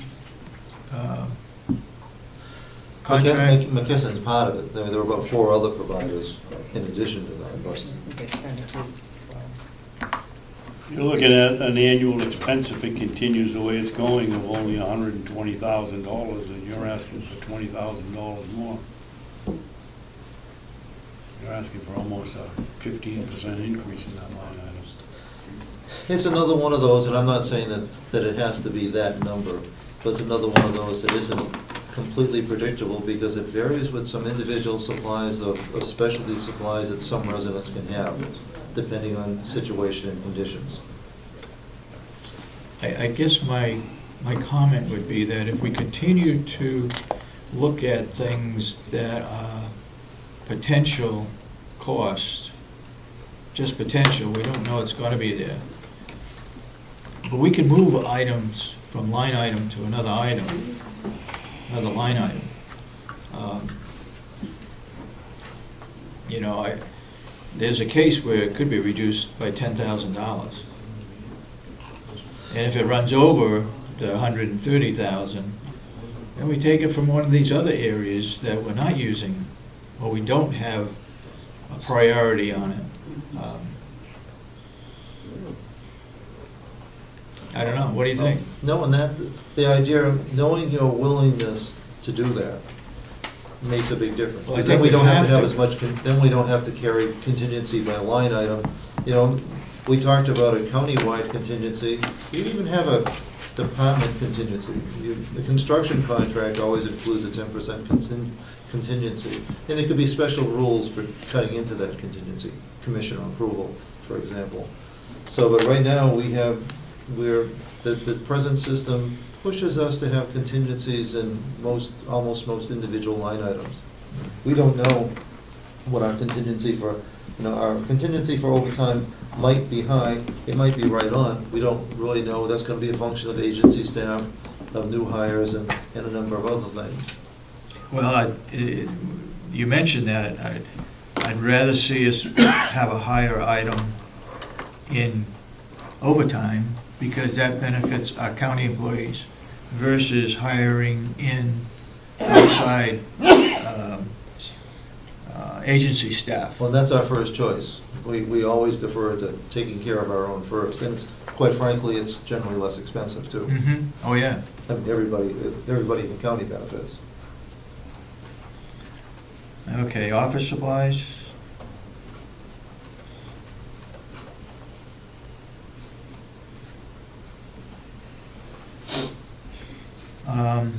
What is used postage in nursing department? What they use postage for? That has been typically sending out notices of care plan meetings. Of what? Oh, so sending out written notices of care plan meetings. Oh. Who does that go to? Every family member 4 times a year. Oh, okay. But what we have been doing, which is, I'm doing a little bit of speculation here of why it's 0. No, it's Mid-year- 300. 300. Well, it's 300 requested, but why it's so low in actual dollars Yeah. is we've been actually, it's, partly a posting issue, but partly we've also been doing more and more of those notifications whenever possible by telephone and email. It was considered, the standard for the longest time that we had to write letters, send letters out, which was cumbersome when a phone call would do, so. Yeah. Okay, look at supplies. This one is really out of whack. If you extend this, what we spent so far, it's $152,000, and you've asked for $199, or $47,000 more than you spent last year, or that we spent this year, or should spend. My only thought on that is if you look at the previous 2 years,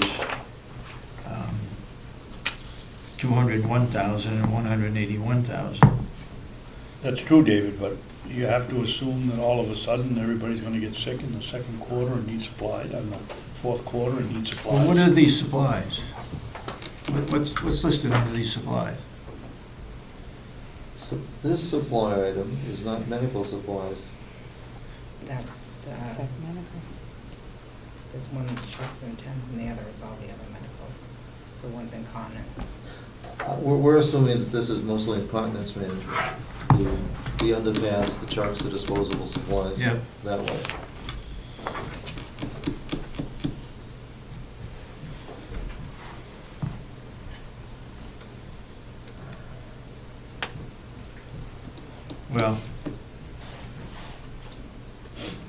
What would you think if it was reduced by 9,000? Put it at 190,000. I mean, it would seem to be, you know, a good reasonable guess. It doesn't give the outside protection, but it's still within the realm of reason, to be sure. Especially if there's a willingness for transfer within line items as might be needed at the end of a given year. All right, pharmacy skilled. That's another one that's out of whack. You spend 45,000 this year, and you're asking for 75 next year. Well, now here, the real question is, the skilled are our retail Moneymaker. patients, our moneymakers. If we could know for sure how many days we're gonna have next year, then we could predict this reasonably accurately. We don't know. It represents about 10% of our total census, but we really don't know. So what we've really budgeted on is what we hope we're gonna have for census. And if we do, the good news is that if we spent it all, we would also be taking in much more revenue. This is kind of like the cafe, where we have extra expense when we have skilled, but we have significantly greater revenue when we have skilled. So it depends on how you want to manage risk. We're minimizing risk by maximizing the expense. We might be too conservative in that, but it's based on probably close to a census of about 8 to 10, rather than what we have today of 3 to 5. Mhm. Well, okay. Pharmacy,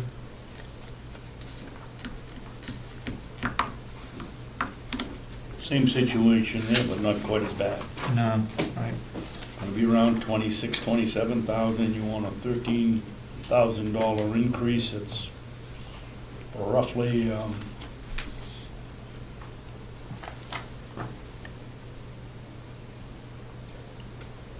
roughly a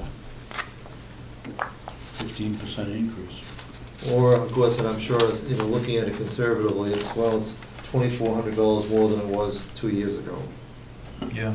And that's we've been able to, and hopefully we're gonna be able to continue. We're pretty aggressive with our pharmacy contracts and working with pharmacy to keep costs down, but we did have 2 years that it was that was 37,000, and 2 years that were $37,000 plus. So Mhm. it's not out of the ballpark, but we're having a good year. All right, uniform expenses? Wait a minute, David, can we go back to the nursing department? Yep.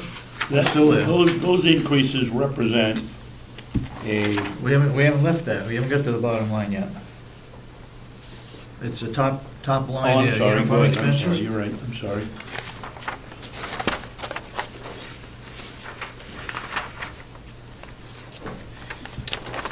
Are our uniform expenses getting out of hand? Well, they're Is this at the provided for in the discretion budget. of the department head? Now, the collective bargaining agreement allows for selective staff, all nursing, and some other departments, $125 a year Okay. in reimbursable uniform expense. Now, whether that's a good thing or not, because we don't have a clear-cut uniform policy, so it's not as though you're gonna find everybody dressed in the same way, so it's not. No, that's true. No, but what we are dealing with are gals and guys who would put their own clothing at risk, given some of the things that they're doing. I mean, it can sometimes be. Well, I'm dirty not and saying eliminate it, but what I'm saying is it ought to be at the discretion of the department head as to whether it's replaceable or not. The Yes. sheriff's department, for example, in the union contract, I believe it's stated that the sheriff, at his discretion as to whether they buy a new belt or a new shirt based on use and what it looks like, but it's at his discretion, even though it's in the union contract.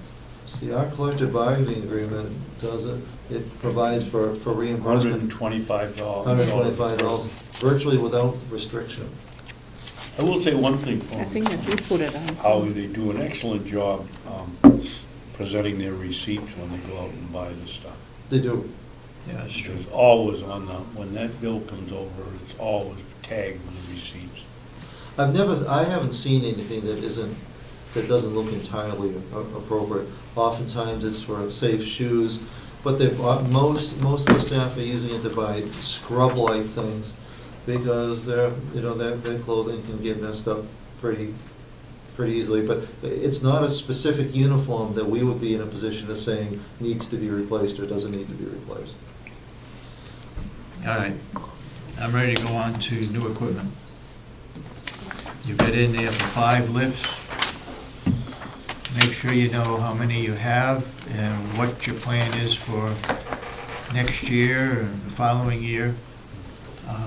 I thought we were gonna put the remainder of that in the budget for this year to clean out whoever's selling the used ones. Well, we'd like to go to the delegation and request, because we can possibly still buy them at significant discount to try to buy. Excuse me, Howie, I thought that was one of the things you sat here and said, you checked with them and they said they'd hold the price. They would until 2 weeks ago, until they sold out.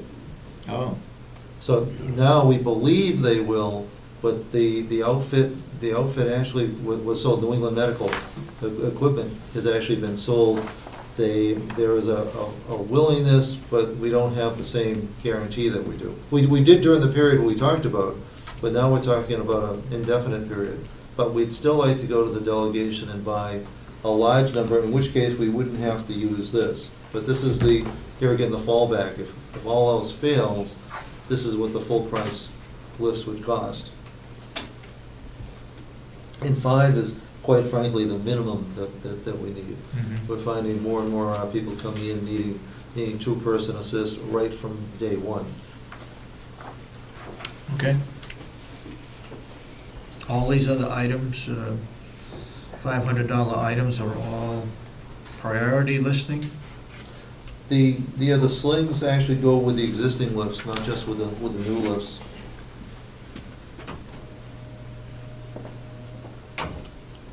In the pages, the beepers are now we're finding they're at their end of their useful life.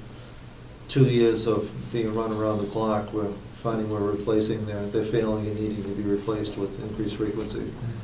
Howie, the extra large, or is that based on weight or based on size of the individual? Size. Could it be? Although, figure the size. Basically, is it not weight? It's mostly for size, but Okay. the two, of course, go pretty much hand in Most hand. times go hand in hand. Now, what's a weight bar that goes on the lifts? Well, the weight bar is actually a scale. We have no Oh. way of weighing some people. On a lift, that's how you'd weigh them.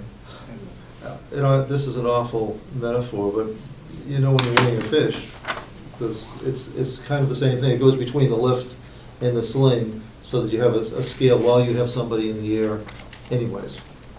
Weighing a Most lot of the more time, it's vegetables. over the bed as well. Yeah, that's It's true. not like they're hanging out in water. They're over the bed, they're being lifted, clear the bed, and the scale zeroes out. It's not as bad as it sounds. Like a vegetable scale at the meat market, right? Weight management ends up being critical for a lot of clinical things, but especially for people that are gaining weight by water.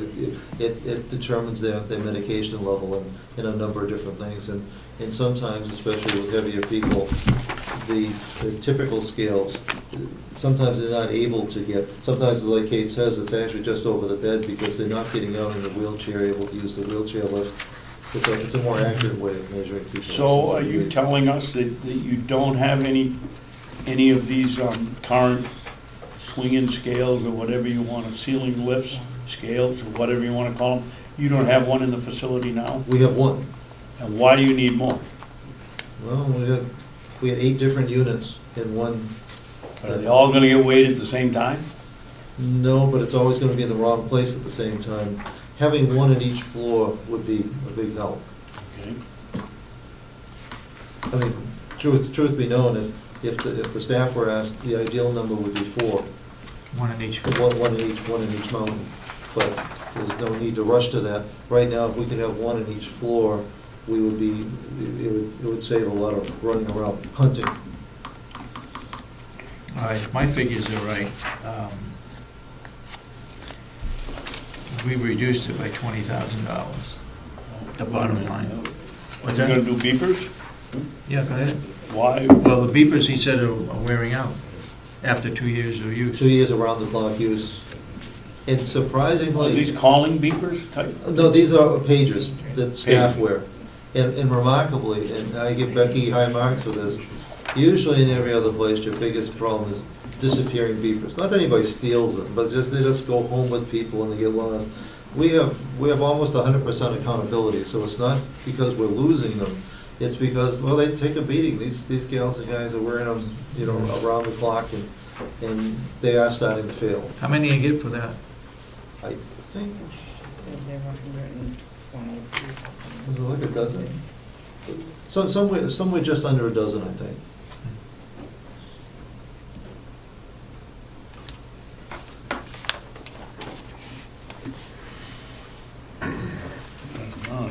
Okay? Yep. All right, again, if we take 1,000 out of other fees and services, 10,000 out of medical supplies and services, and 9,000 out of supplies, it totals $20,000.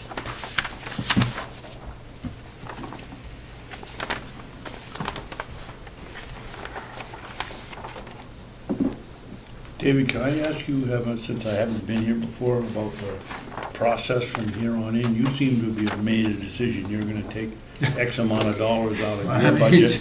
I don't It's the have the board that same, does it. I don't have the same numbers, so Okay. at some time, will we be sitting Yes, down we and the will. three of us can Yes, we will. determine what we wanna take out? Yes, we Thank will. you. Maybe I should be saying then that You would like to my take it. potential is though 20,000. Yes, Somebody else's may be different. yes. Okay. I have a question, if we go back about the salary nursing, charge nurse and supervised nurse, 7,850,000 and 6,506,000. The supervised nurse, who is she supervising? Is it like? Salary supervised nurse. Okay. What- And what is the question? The salary supervised nurse, who is she supervising? So you have a supervisor nurse and a Okay. charge nurse, is that a manager? We do. During the daytime, we have 2 supervisors, one upstairs, one downstairs. On second and third shift, we have 1 supervisor. So the goal is to have a nurse in each mountain, and then 1 nurse at evening and night that has the whole building, and during the day, 1 for upstairs and 1 downstairs. During the day, it's coordinating an awful lot of medical appointments, dealing with doctors, physicians, and referrals, so it gets to be very busy. A little bit quieter in the evenings and nights. It's down by $5,300. We That's had- great, but I mean, why?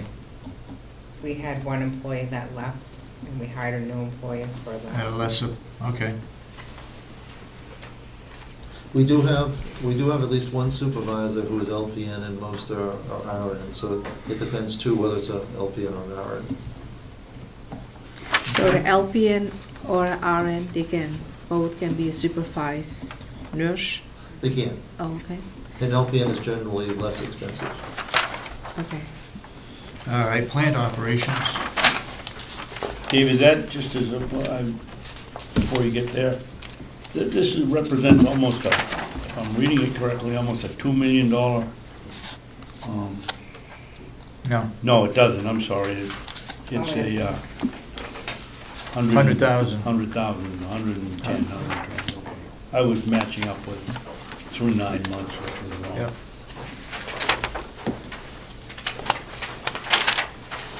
All right, plant operations.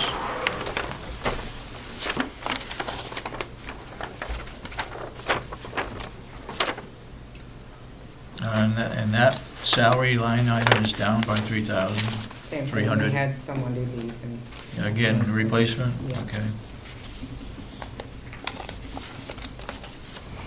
Education and conferences, $1,000.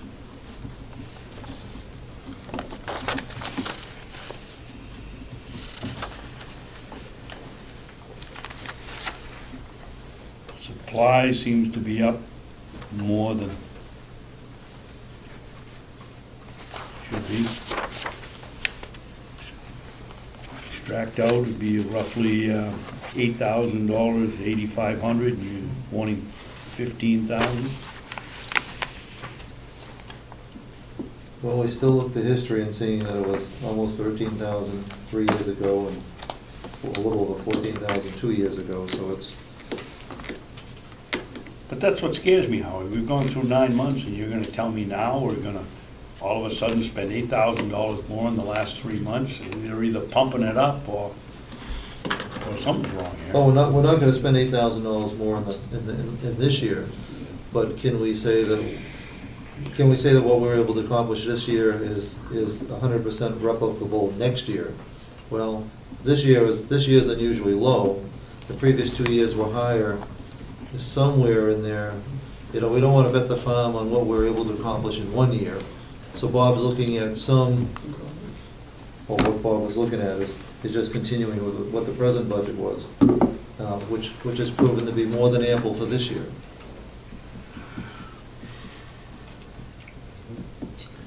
But it was, My potential reduction would be $1,000. You're very generous. Well, Mine would be 2 or 3. With Okay. the opportunity that if they need it, we move it. okay.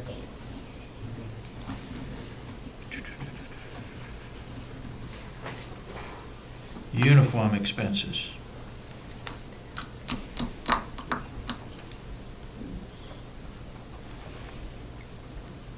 now his uniforms are replaced as needed. And those guys have been very good in terms of not needing it.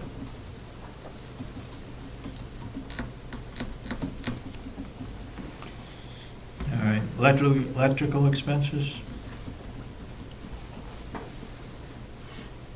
That's actually a decrease from. That's a decrease of 20,000. Now, you might want to look at that concurrently with the next 2 lines. In terms of looking at it as an energy line, so that while that's down 20, we're also looking at heating expense going up 27. And then we're looking at pellets. Heating expense then would be propane, right? Yes. Yes, because it's separate from the pellets.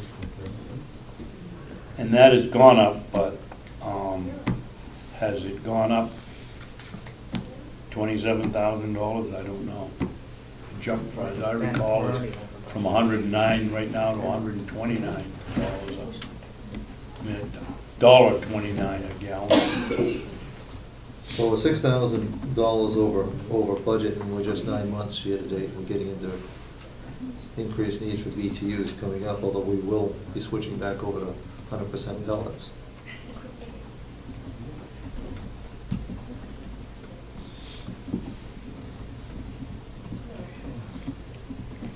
We signed the pellet contract. I forget, did it go up very much? I don't recall. I don't think so.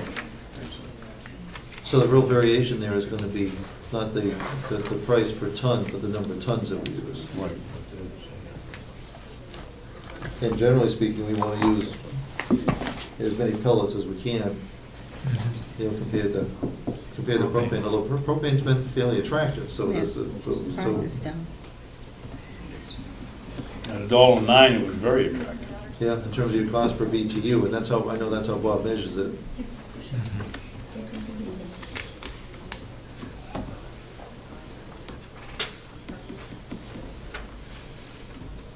You satisfied with those figures? Commissioner? I'm going to think about those. Okay.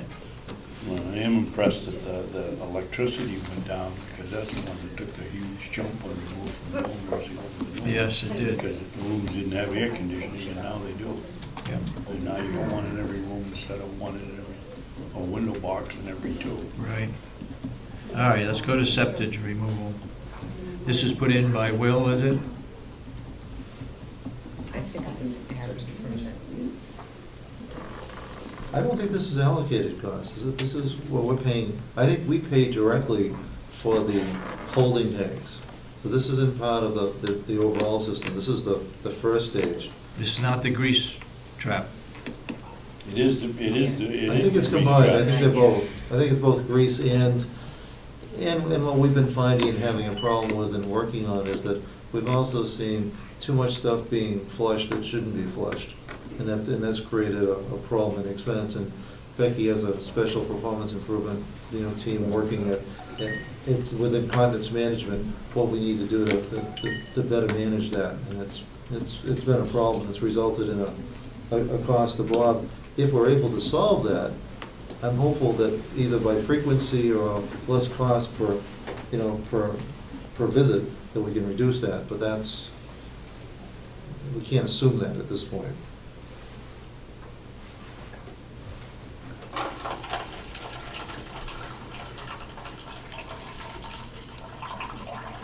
Travel expense.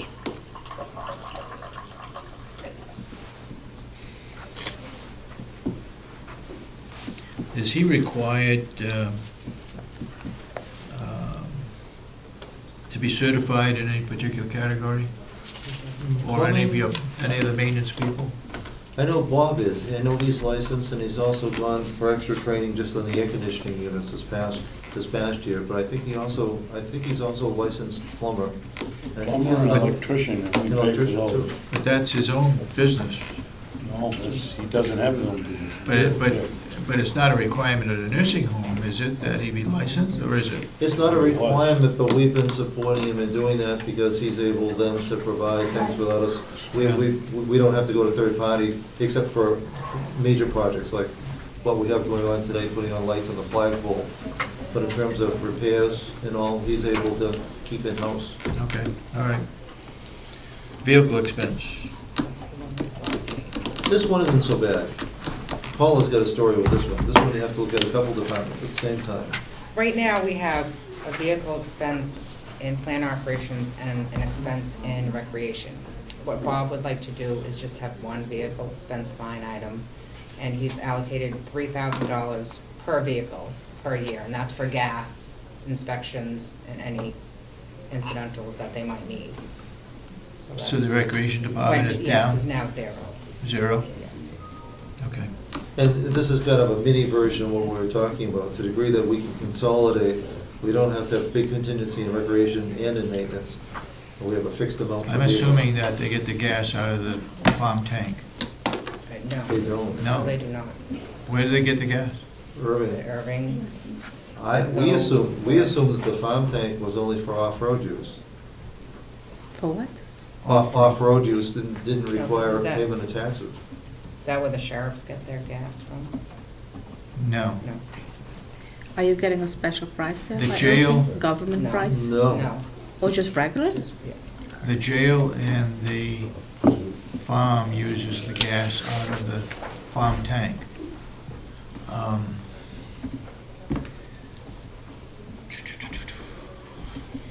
It might be worth looking into to see if there's any savings, because theirs is not just on farm, it's not just off-road use.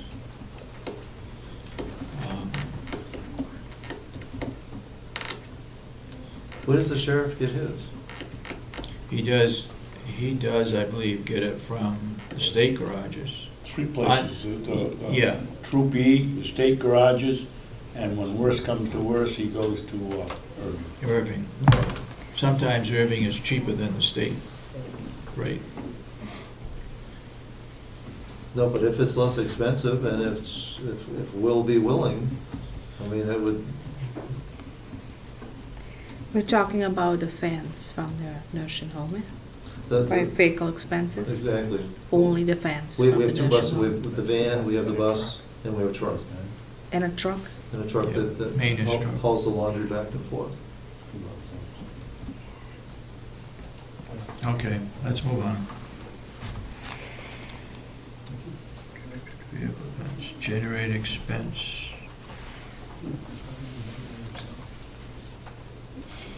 I Care can't believe grounds. that's zero, but that's okay. Yeah, that's, I don't know why. What's It's that? still zero. I can't be zero, I know the generator has been serviced, I think it's serviced either semi-annually. I just signed So a check did- for it. So did you Couple of put weeks it in? ago.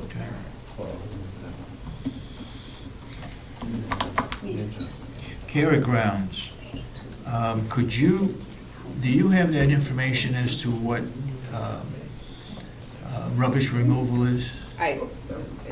Yes, I can get it from Kathy. I did speak to Will yesterday. I believe he had told me he could roughly figure he would take about $35,000 out of this line item that would go over to his maintenance maintenance? budget. But we didn't obviously change it because we don't know what's gonna happen, but that's what, in talking with him yesterday, it was roughly $35,000. So where does the rest of it go? 25,000 goes for what else? Waste management. Rubbish removal is $25,000? It's very expensive. right up Yeah. there. Administration building goes over to the dumpster, right? Mhm. I think, yeah.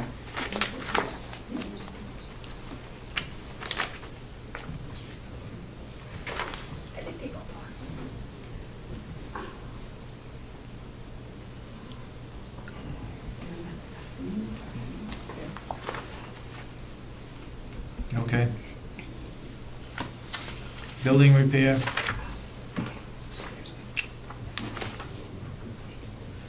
Those are all Bob's contracts, which he has broken down. And that's what it comes out to annually, is the 46. He also did take, we had $1,000 in the maintenance labor line item. He did move that to building repair and maintenance, so everything's, it's maintenance labor. He doesn't know why there was two separate line items, so he just took the $1,000 and added it to, so it brought it to 46. Moved it to where, Paula? Under building repair and maintenance? From 083 to 081, he put that $1,000, that's budgeted in 083. Okay.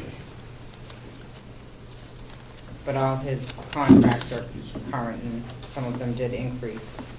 So those are actuals for what it's gonna cost him. Am I correct in saying that maintenance labor is something that is hired outside to come in, or is that farm? Last That I might know, come it might have over and been do farm. something. Right.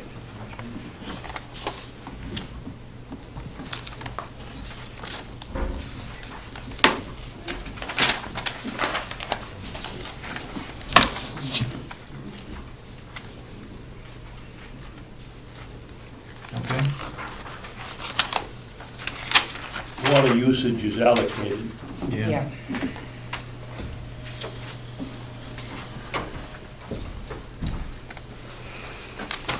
Did you do equipment repairs? Did you do equipment repairs? On the previous page? Say it again? Did you do equipment repairs on the Equipment repairs, previous page? Yeah.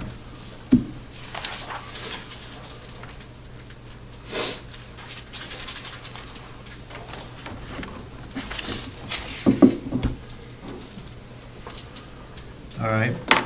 Under equipment repairs? We don't know what's going to break down, Yeah, right? he tells what'll break. Same old story. That's it.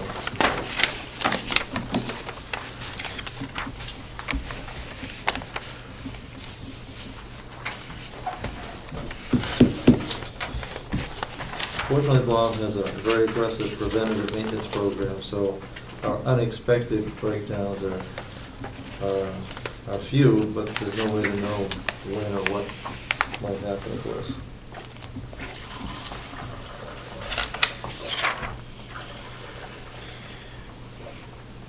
All right, his budget could be down if the 35,000 comes out and goes into maintenance. Right. Sounds good to me. Okay.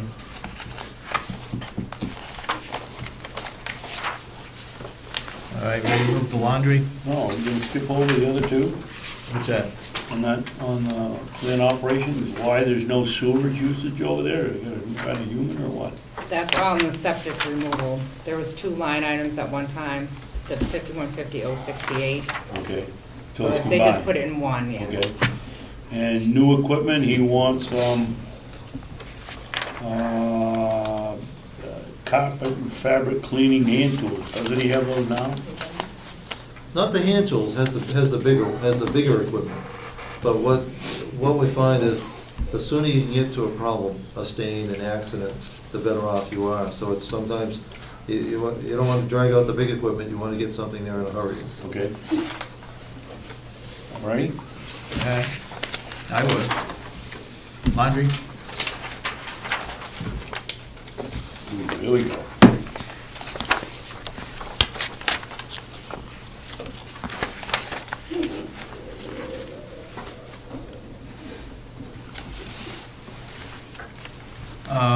Retirement expense, I guess that's something that Kathy Geary handles, but It's a full year of the increase, but they're still, it's not posted.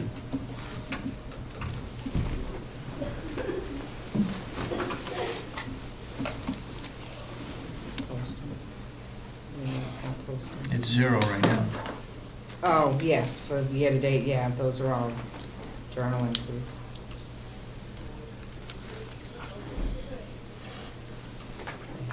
All right, contracted fees and services. That's right now pretty much isolated with one contractor, General Linen.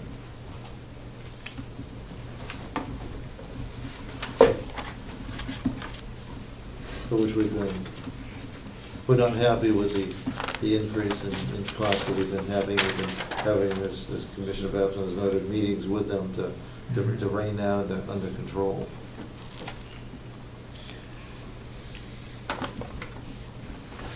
By Well, job- what is the contract price with General Linen at this point? The contract, it's based on inventory and use, which is convoluted. And that's part of why, one of the issues that we brought up with them yesterday is, we need to have a contract that's clear, which clear to me means either a flat fee per week or a known price per pound. Essentially, and the reason they do it, it's not because they're not unique in this. The reason why it's unusual is that we don't own our towels. So essentially, we're not only washing them, paying them to wash the towels, we're renting the towels from them as well. And so there's an inventory cost. What's been frustrating is that they manage the inventory, which puts us at some risk. So we've already put in place a system where they can't change the inventory without written authorization from us, so that we'll never be surprised again. But we still need to figure out exactly how much inventory we need, and there's some disagreement about that. Well, Howie, here's, I don't need to tell you because we all went over it yesterday with them, but for the other members of the board, here's October's bill for $8,500 and change. Now, you take that times 12, and it doesn't come out to $60,000. No, that's the, We've got a problem here. we've also stopped paying them too. While we resolve this problem, and they recognize that they're part of the problem. They've been actually very good to deal with. But they realized there was a problem that they didn't realize, and nor did we realize until the bill started coming in. But Howie, this isn't realistic. Even if this is off by, I can't tell you what the history's been, but it was never $8,000 a month. Let's say it's off by $2,000 or $3,000. That's still a $3,000 reduction would bring it down to around 60. But we should be paying no more than $5,000 a month. That brings it to $60,000. And that $5,000 a month will put us within that 60,000. inventory level that you want to, that's not the pay. In fact, it should be less than $5,000, but at a worst case of $5,000, it's exactly $60,000 a year. And now, the invoices you've been getting haven't been always at the $8,000 per month level. They've been at the 4 and the 5 where it needs to be. But it took a spike, based on largely changing inventories, and I also believe inadequate paperwork in that part. I don't think they were properly accounting for the inventories that were dropping off, accounting for the number of pieces they washed. So I think they're counting at the use end, that the laundry end is fine, their inventory end is deficient, and they realize that too. Any way we can cut the cost on laundry? Well, looking at a number of different things, and I've been asked to do so too by the subcommittee, the delegation, including what it would take to go self-operation. In meeting with Wayne, the biggest issue isn't the equipment and isn't even the staffing in the operation. That's a challenge, but there's known ways to calculate that. It's the cost of upgrading the leach field to be able to take all the gray water. That almost kills it by itself.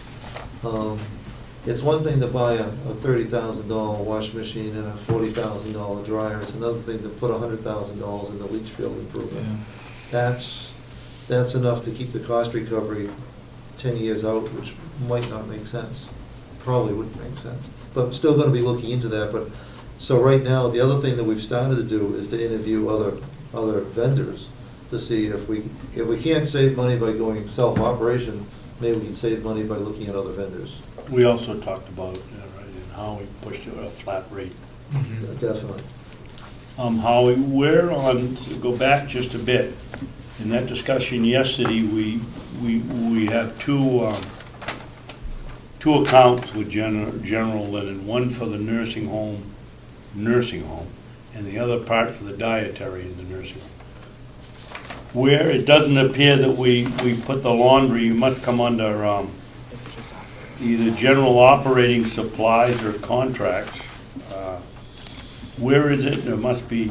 General operating supplies and. Right. Do you know how much that comes out to, Paula?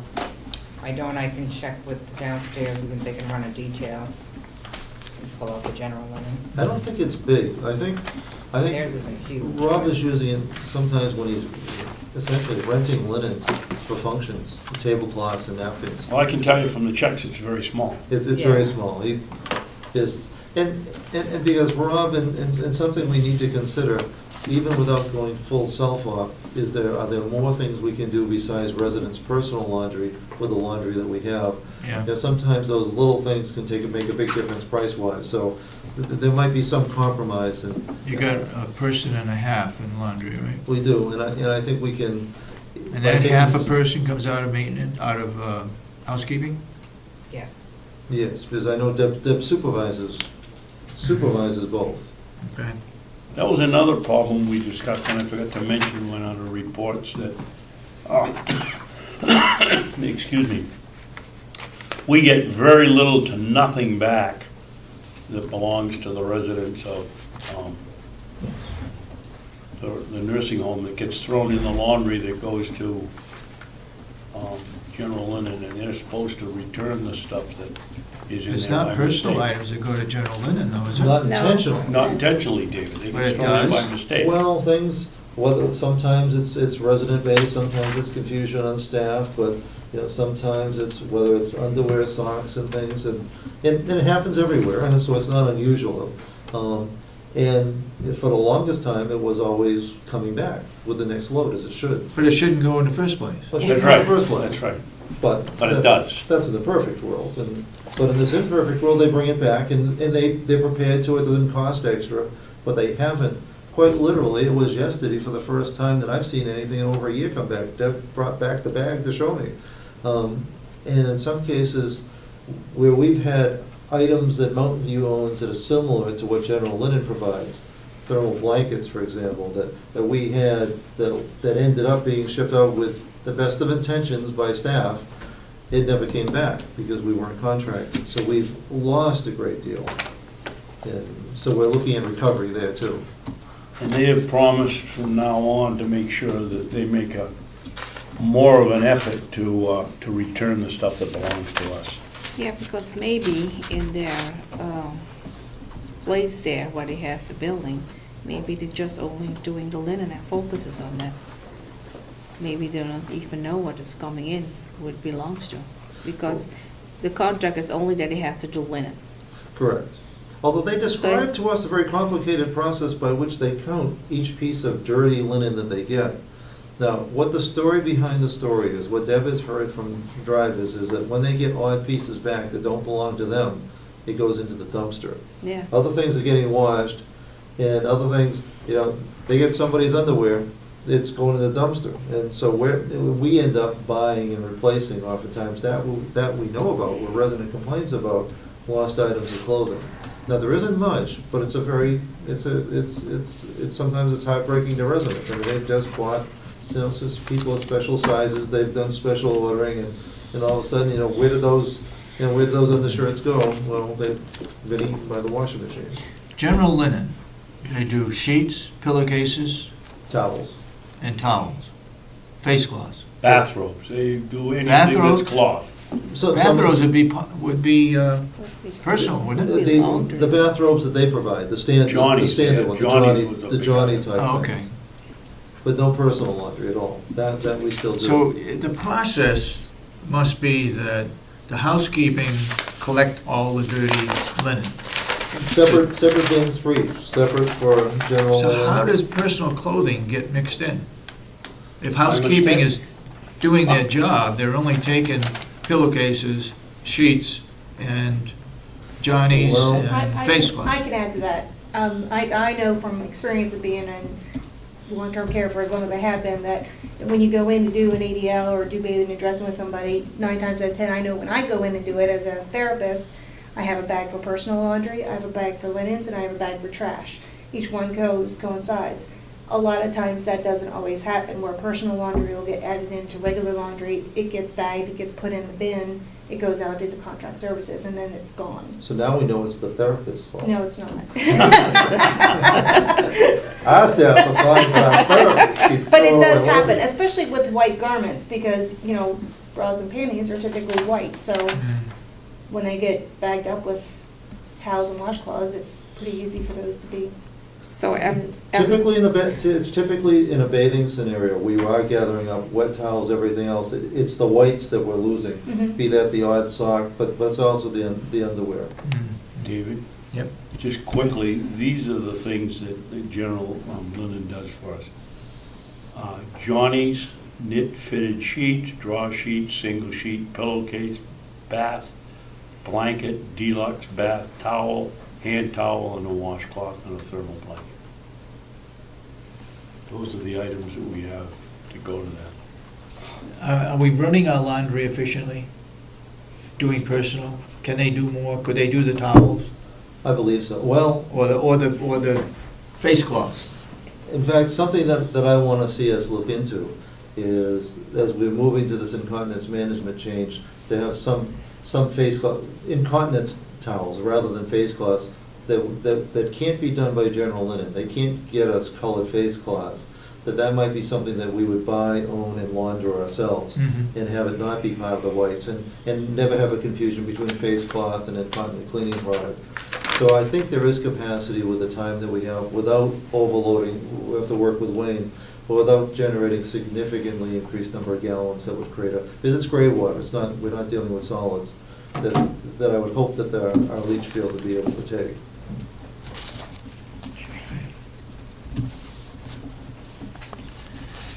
All right, where are we now? Oh, I'd like to. We're under general operating supplies? What would be under general operating supplies? So, So, for the better part, and some, all the softener and all the, typically it's gonna be largely chemical. all right, I assume the propane gas is just a figure they put in there? Can't be metered to their dryers. Right. I think Kathy does percentage. That doesn't go from the bomb over here to the old nursing home, and there's no meter in there either? Wouldn't be a meter in the laundry, I don't believe. Well, why not? Any place that's gonna use your propane, I would think you'd have. That's true. You'd have a meter. You want to look into what it costs to put meters in everything? Sure. I think this building here, I think, is metered. One of them. There's is one gonna right run outside the yeah. office. Now, it won't change your total cost, of course, because the only meter that counts is the one on the truck putting it into the tank. But it never hurts to know Where it's being if used. it's what the right allocation is.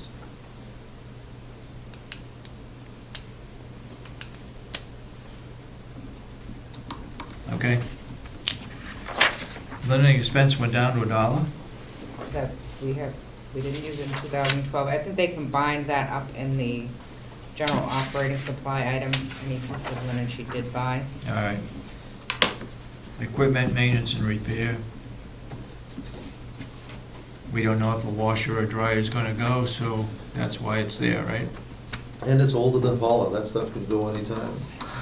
Crazy. That's, Not nice, Howard. No, and it might last forever, we're not beating on it, but it's a matter of, the equipment is. Paula won't last forever. She will, she'll last forever, she'll last. No, I got like 15 more years here.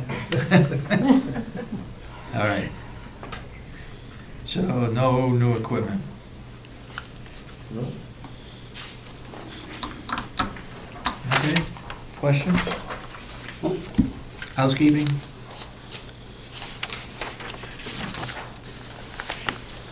Again, salaries are up by 8,000. Their salaries were only projected for 9 months, union salaries. So this is a raise for the full Okay, year, all right, yep, everyone in the yep. year.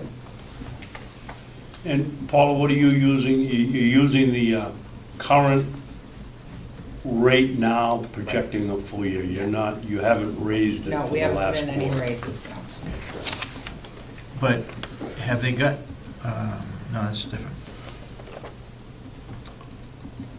Going back though to the nursing home, the LNA's got a raise. But Did that they was just budgeted. get it? Was that, oh, it was budgeted? It was It was budgeted. budgeted in last Alright. year's budget. Okay.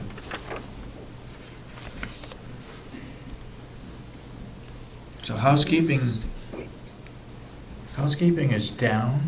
Their health insurance is down by 33,000, Jeez.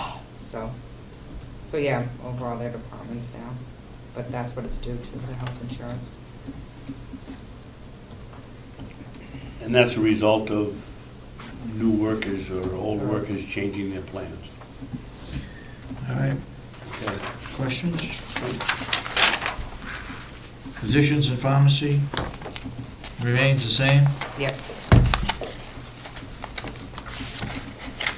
At some point, how we ought to put a little competition into this market. Oh, we're already started on that process for both physicians and pharmacy, so we're exploring options across the board. In fact, we got inundated at the New Hampshire Association of Counties Conference, where the pharmacy people were like flies up there. They were all over Becky.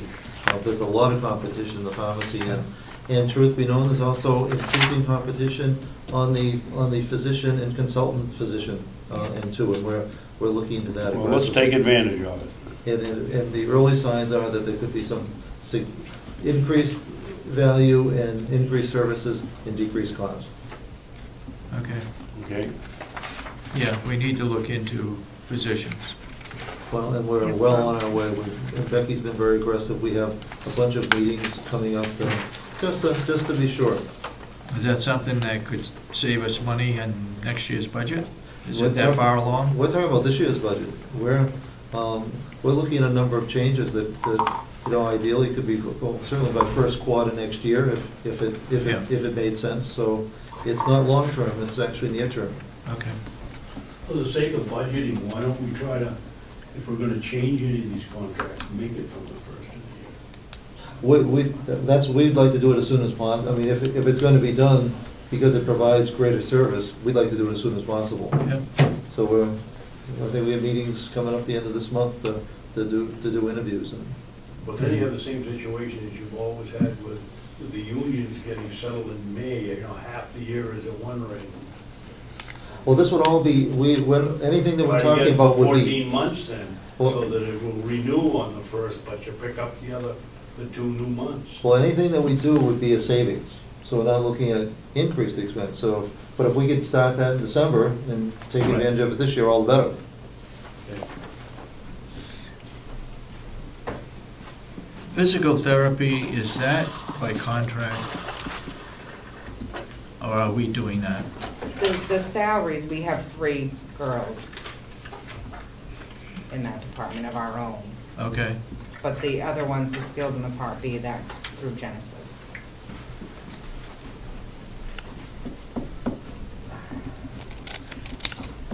And that budget is down by 9,000.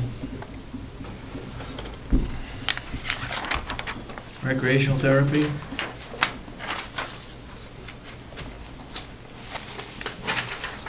Again, bus driver went up. And the other salary line item went down. She wanted to allocate, we're doing a lot more trips and medical appointments, and using him more in the bus driver fashion. Okay. So the trips with the van to come under the recreational therapy? Yes, I'm Yeah.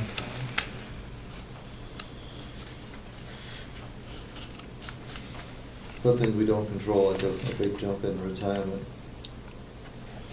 Postage, 750. Apparently it hasn't been posted. Yeah.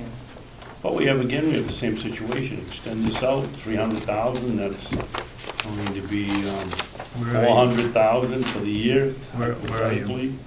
Where are you? Just Bottom line? looking at the whole thing. Yeah. And while going up here to, excuse me, the bottom line. I thought you were there. No. I think we are. So bus expenses went into plant operations. Okay. Any questions on recreation therapy? Yeah, the total is it's up $35,000 over the year before if we extend it out. But those are, like the salaries, Dave, based on actuals. If she has vacant positions and she doesn't use that money, Okay. You also We added, have to budget. you added hours to last year's budget. So last year's budget represented an increase in staff. Is this Susan's yes. budget in here? Yep. Why do we have overtime in recreation therapy? Well, theoretically, you could have, if a trip's on Friday and it doesn't get back on time, and people have already put in their 32 hours through Thursday, there could be some overtime. Overtime is also if there's somebody out sick or FMLA. Okay. Social service department?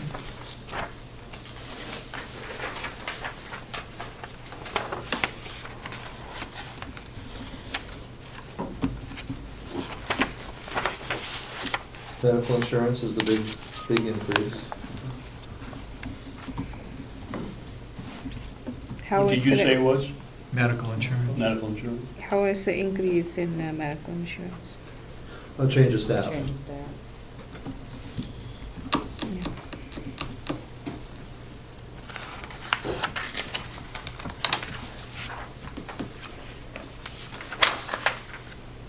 Special services.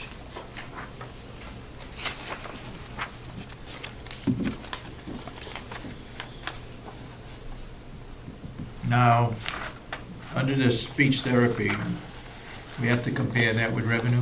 Yes. Yeah, this whole account is pretty much, goes right along with revenue. It's reimbursable. We have no chapel, Yes, we do. We have a volunteer chaplain. okay? He's the one I don't want to be confused with. Oh, Nobody will confuse you with a chaplain.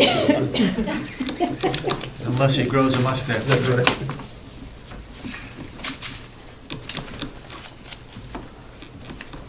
It's actually working out very well, having him on board. It's meeting a real need that has not been addressed properly. And be meeting with family council on Sunday to even look at how we can be expanding that role. And he does it pro bono? He does, which is remarkable. So basically, the nursing home right now, without any reductions, is $100,000 over, like 116,000. And nursing's health insurance alone went up 102,000. So we really didn't. Yeah.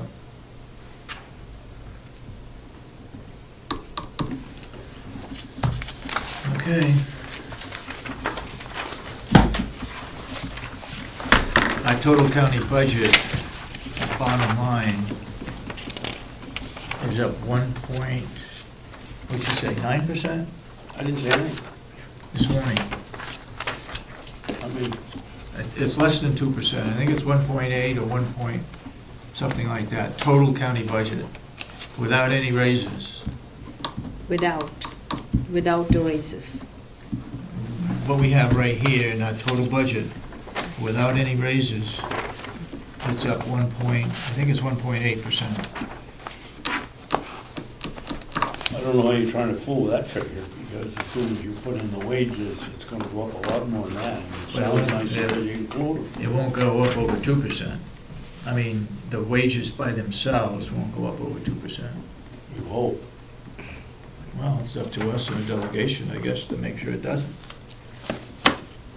I have a question about the positions and pharmacy. There is closed account. What is account is closed? That's been closed for years, I don't even remember what that was for. That's what- Oh, so there was an account and Right, just, What page is that, please? that's 10, page 10. Page 10?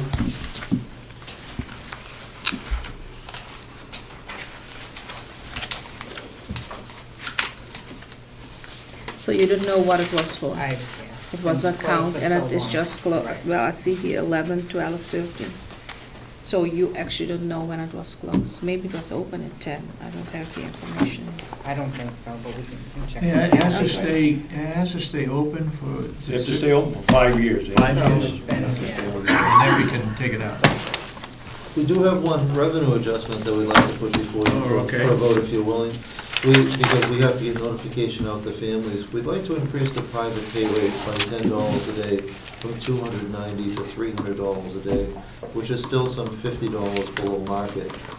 But it's not gonna result in significant increase in revenues, but it's the right thing to do to try to keep pace with what's going on. It's still a bargain. That takes a place, what is it, 30-day notice? Yes. So that'd be for January 1st. First of January. It's at 275, 290. 290 now. 290 now? To 300, which is still $50, 300 is still $50 less than the market rate of a private single room of 350. And within Carroll County? Within Carroll County, that's looking at there are only two comparisons, Mineral Springs and North Conway and Wolfboro Bay.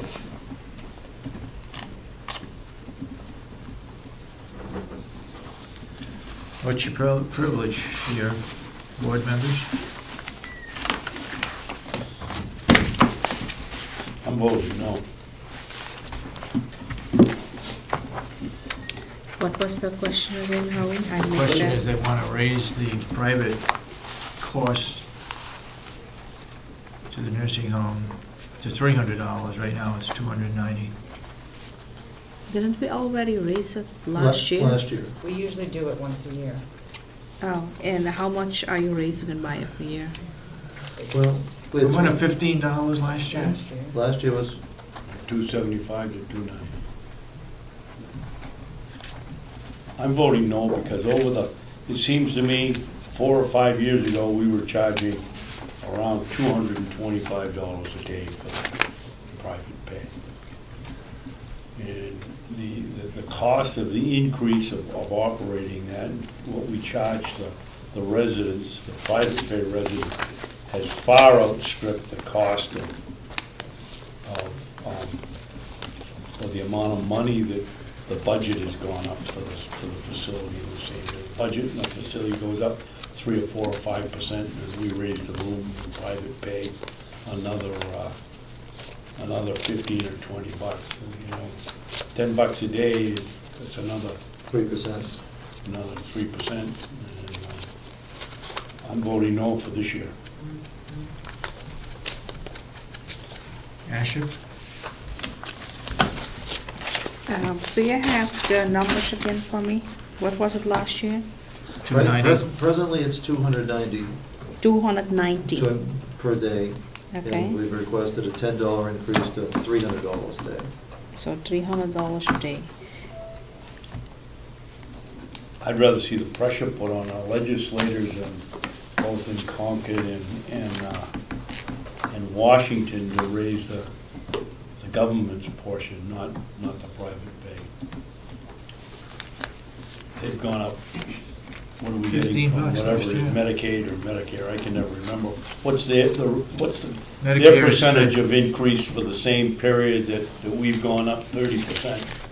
It's unpredictable for us in the state. We can't predict with assurance.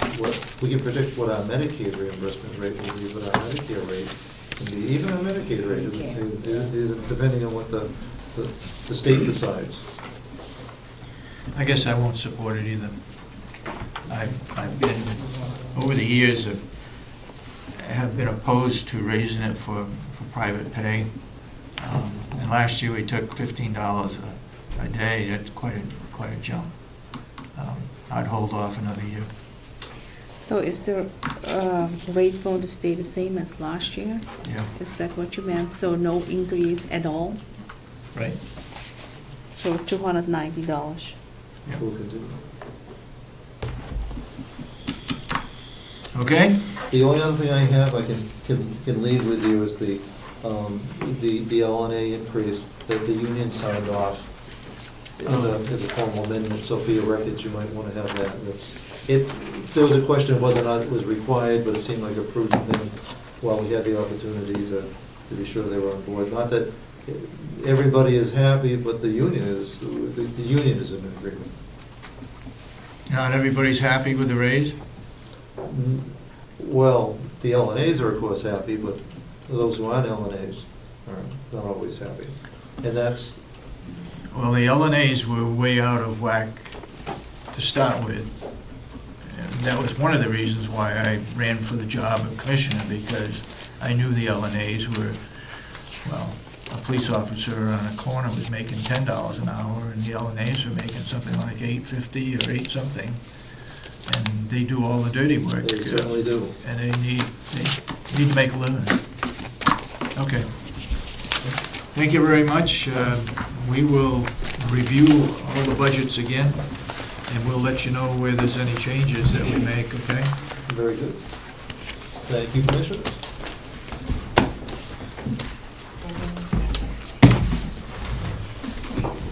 Okay, Jason?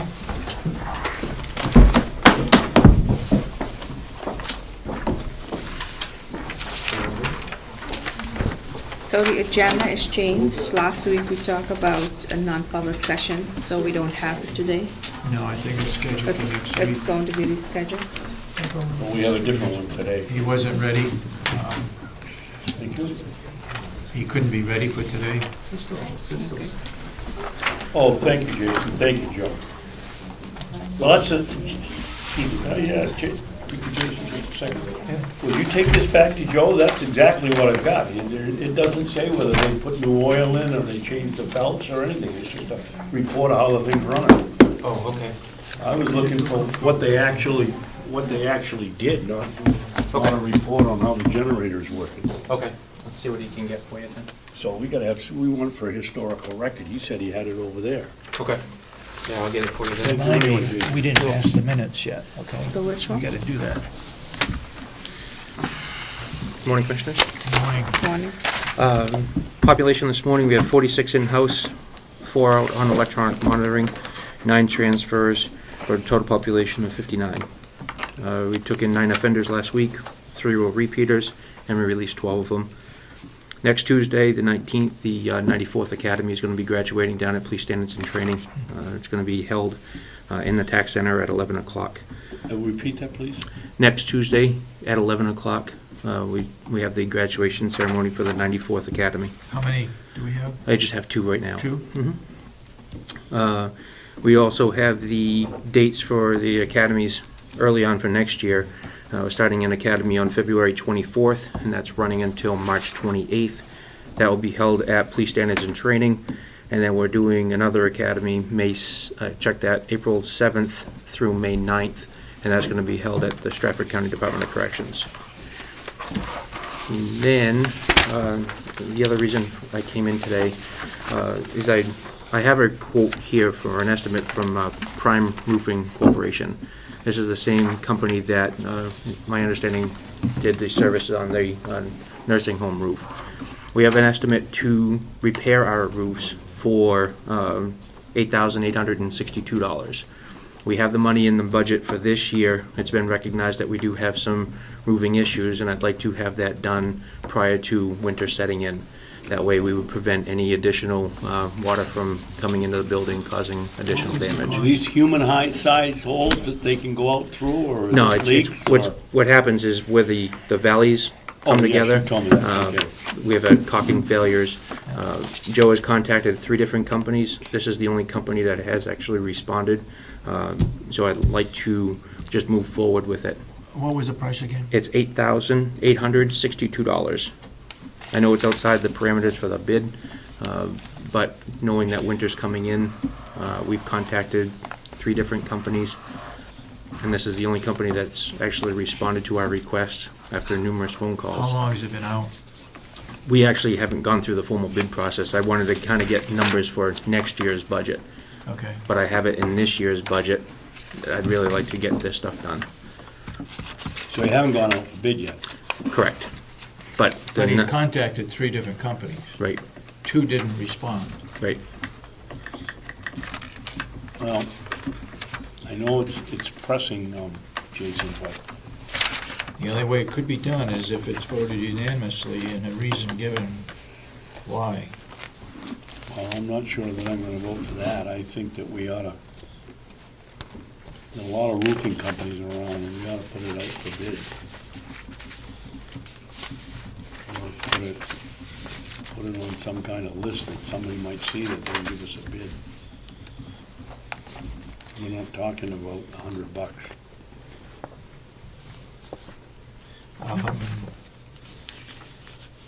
It's in the valleys where Right. potential leaks are. What the company is proposing to do is to repair that cap, the firewall cap that Joe's recognized has been rotted, that needs to be repaired.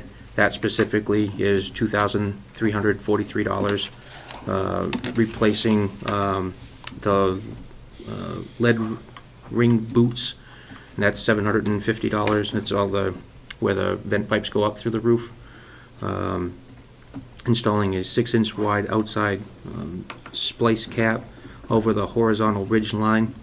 That's $1,258. And then clean and caulk the edges of the valley seams. Remove the fasteners, replace the rubber grommet screws.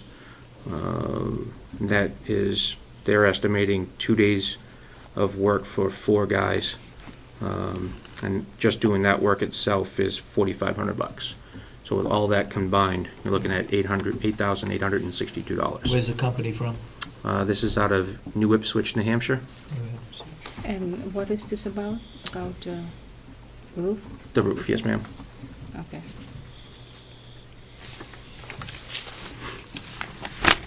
So how old is the roof again? Well, the building is 10 years old. Okay. Can I see that, what you have? There must be some local, We had a company come in, one of the companies that came in, never got up on the roof and said that they could get a satellite imagery of it. And they wanted to, as Joe informed me, rip the entire roof off and replace the entire roof. So this is more geared towards repairing it rather than replacing. How about A and B construction right here in locally? That Meredith? roofing? Is that Meredith? Meredith or Molten Borough or somewhere over here? A and B? Yeah. Is it Rod the roofing? Isn't there a? Who? Is it Rod? Rod the roofing? There's a company, I believe, that does roofing. You look in the yellow pages and see if there's any local people that can do it. Okay. But this needs to put out a bid on it. Hmm? This needs to be put out a bid. Well, it was. Well, he got 3 bids. Formally got 3 bids. He called Okay. 3 different companies. Only that one responded. Oh, okay. Well, we ought to put in more. But you I have a think. lot of roofers out there looking for work, so I cannot understand that. Okay. I can't force them to respond. We've contacted them, and they don't want to respond, they don't want to respond. And how long was it out there? Well, Joe had called 3 different companies. People came in, and then we've contacted them for estimates, and they haven't responded. Did the two that didn't respond come in and look at the roof? Mm-hmm. They did? Yes. So this is the person that says he can do it by satellite? No, this is a different company. Oh, they came in, but they didn't go up on the roof. Right. Okay. Well, no, I'm sorry, Commissioner. One company came in, did not go up on the roof, and said they would look at it from the satellite. They didn't respond. This is a company that actually physically got up on the roof, inspected it, and then they gave us this written response. And how long was it out, It the proposal? didn't go out for bid, ma'am. Was there a we response time? I'm Is what sorry? she's asking, was there a response time? I mean, Joe called them, did he give them an opportunity to get back within a week's time, or a couple days, or? He contacted them a couple of times, and if they haven't called him back, then I don't Okay. think we should continually chase these people down. Yeah. If they want the job, they should put in for it. Was this put out to bid, yes or no? Because I'm confused No, now. it was In the not. beginning, you said it was put out to bid. It was not And put those out to are the bid. responses. No, Also, it wasn't there, why are we not putting it out to bid then? because I wanted to get estimates for next year's budget, Oh, okay, so rather than go through the formal bid process, I just wanted to get some okay. baseline figures. Okay. Let's see if there's somebody, put it out for bid. Okay? You can use that information, right, Mm-hmm. as to what needs to be done, Sure. and see if somebody local within Carroll County might be able to do it. I don't know. Okay, Okay. that's all I had, Commissioners. Just make sure they're bonded. Make sure they're bonded? Okay.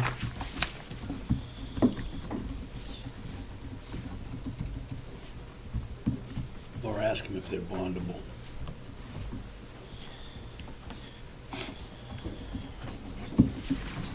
Okay, that's all I have.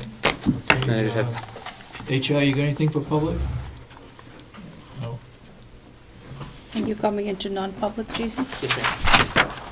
And I guess at this point in time, we're going to go into non-public. So why did we do that? Why didn't we do the non-public at the end? Because I see You wanna there's do work you wanna session. do the work session, and so they don't have to tear down and come back, or Okay. Why are we, do the work session How- first, and then, Jason, how long a time would you take for the non-public?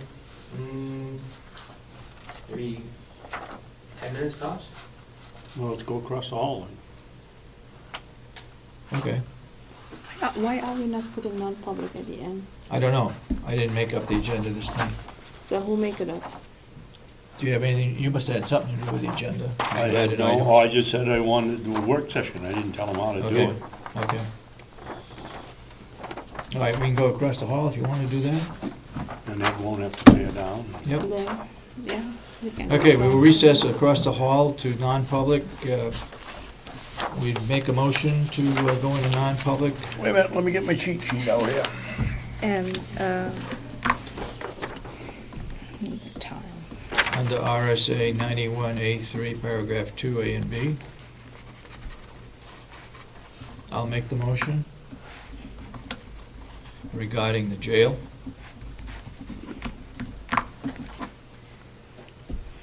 Do I hear a second? Second, Roll call?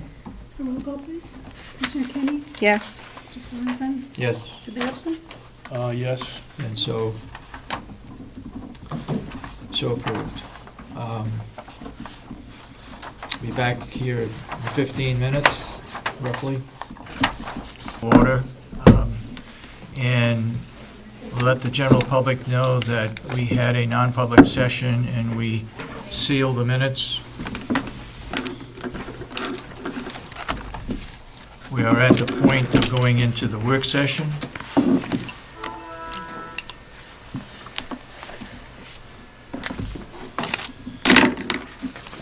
And while Representative Ticehurst is here, I'd like to ask her what we can do with DEAS out of Human Services, Health and Human Services. It's up again, another 200,000. I don't know the exact figure, but I think it's somewhere around 4 million now that we've got. 4,600,000. 4,600,000, okay. That's in our budget. I guess the question is, when is this going to stop? We can't keep jumping. Last year, we jumped up, what, 300,000? 300. Now it's 200,000 this year. In my sleep last night, I thought of seeing if I could get the board to write a letter to the delegation for two reasons. One was to do something with the DEAS, check it out. The other one was this non-funded federal PREA, which is, I can't remember what the P stands for, but it's Rape Elimination Act, which is a government by the Department of Justice. In prisons. What's that? In prisons, you forgot to add that. That it applies to prisons and houses of correction. Right, it applies to prisons, and we've put $10,000 in, just an arbitrary figure, for an audit. They require an audit of the jail, and they're also going to require an audit of the sheriff's department because they transport inmates. So it's a costly item that's unfunded mandate. And everybody in the state, I think every county is putting in money for that purpose. They have 40 auditors throughout the United States. They're training more at 100 a whack. They set their own price. There's no control over them, no accountability. Other than that, you call them up and find out when they're available to come and do an audit. That's basically all I know. This came out of the New Hampshire Association of Counties annual meeting, one of the programs. So I've given you the message. I don't know what the board wants to do, if we want to write a letter to all the representatives, or we let Representative Ticehurst carry the message. What do you think? Representative Ticehurst called. Most of the delegates claim they watch these videos, so they ought to know that we're complaining about it. Okay. I You believe feel at the a same way? delegation meeting, didn't we already bring this forward and ask the state reps to look into it? I believe someone was going to look into it. DES maybe, but not this PREA. That's new. That was not brought up to the delegation. I know. So, May I respond? sure, go ahead. Okay, thank you. Two separate issues. First, the PREA, I'm not familiar with that. And that's a federal requirement? It's a federal that's come down? mandate, unfunded mandate Okay. through the Department of Justice. So I would say, as a private citizen and as a representative, I'm concerned about those, but of course we need to address that through the federal delegation. And so I would encourage you to get in touch with our federal delegation about that, and I'll do what I can to support you on that. You mean our county delegation? No, I'm talking about Federal. our She said senators federal. and congresswomen. Oh, I see. Yeah, Gotcha. because that's a federal issue. Yep. Okay. As far as the BEAS, the funding, or I don't even know if you want to call it funding, the payment arrangement between the state and the counties for elderly services, I'm very concerned about that also. And it's something that I've been trying to learn more about. I want to back up a minute and just say one reason I'm concerned is because of the size of the expense in our budget. Another reason I'm concerned is because it's not immediately apparent to me that it's a fair arrangement or a wise arrangement. Understanding, of course, that when taxpayer money is used, it can come from the state or it can come from the county, and it still comes from somewhere. I'm not sure that it's working out fair and equitably. I don't know that it isn't, but the question is there. But I'm really concerned because we have an aging population, and I've seen some statistics that I can't quote off the top of my head, that show us that this is going to be a huge problem very soon, and so we can't afford to wait. The challenge is finding someone that really understands the history of what happened. There were some changes made a few years ago. Maybe they weren't such a great idea. Maybe it's time to, it definitely is time to review and see if it was a good idea. But it's hard to find a really good, easy to understand explanation of how the system is set up, how things are calculated. There is a new attorney at the Department of Health and Human Services who is going to be dealing in this area, and he, I understand, is being oriented and trained right now. And I've asked him to help me on a step-by-step basis to understand this. Mhm. And I've started to outline whatever information I can gather. And our hope is that as he's oriented and as he teaches me and as I organize the information, we can gather it together in an understandable way so that we can share it with members of the delegation, members of the public, anybody who's interested. So that's all I can do right now is say I share your concern and learning as much as I can about it. And the thing I would add is I would really think it would be entirely appropriate and helpful if you did send a letter to the delegation alerting them to your concerns about the situation. Okay, you're 100% right. I've heard it explained a couple of times, and it's so confusing, the formula that they use to come up with the cost is, you just can't, this doesn't seem to be any accountability. We can't get the number of people that we're paying for. It's just a mess, I think. This might, as an off-the-top thought, this might be a great opportunity to have a study committee made up of some delegation members, a commissioner, someone from the county administration, and someone from the Department of Health and Human Services to sit down together and work on it. Because Mhm. I don't think there's going to be a quick and easy method of getting educated on it, and I really don't think there's going to be a quick and easy way to resolve whatever issues come up. But it's important to do it. Yep, yep. I'm sure the counties must be getting hit the same way, but for a county our size, it affects our budget quite a bit. Okay, thank you. All right, discuss mail receiving procedure on the work session. One of the procedures that I think we ought to put in place is Don't forget the minutes. the manner in which we receive mail. The reason for it, kept me thinking about it, is we received this bill that had to be paid, and the note on it is, this invoice was never received until Jason got the statement for past due. Well, I started wondering, when did we get it? And any place I've ever worked, the mail came in, Mrs. Ayton picks up the mail and brings it in, it goes in the boxes, and from the boxes it goes to the different departments.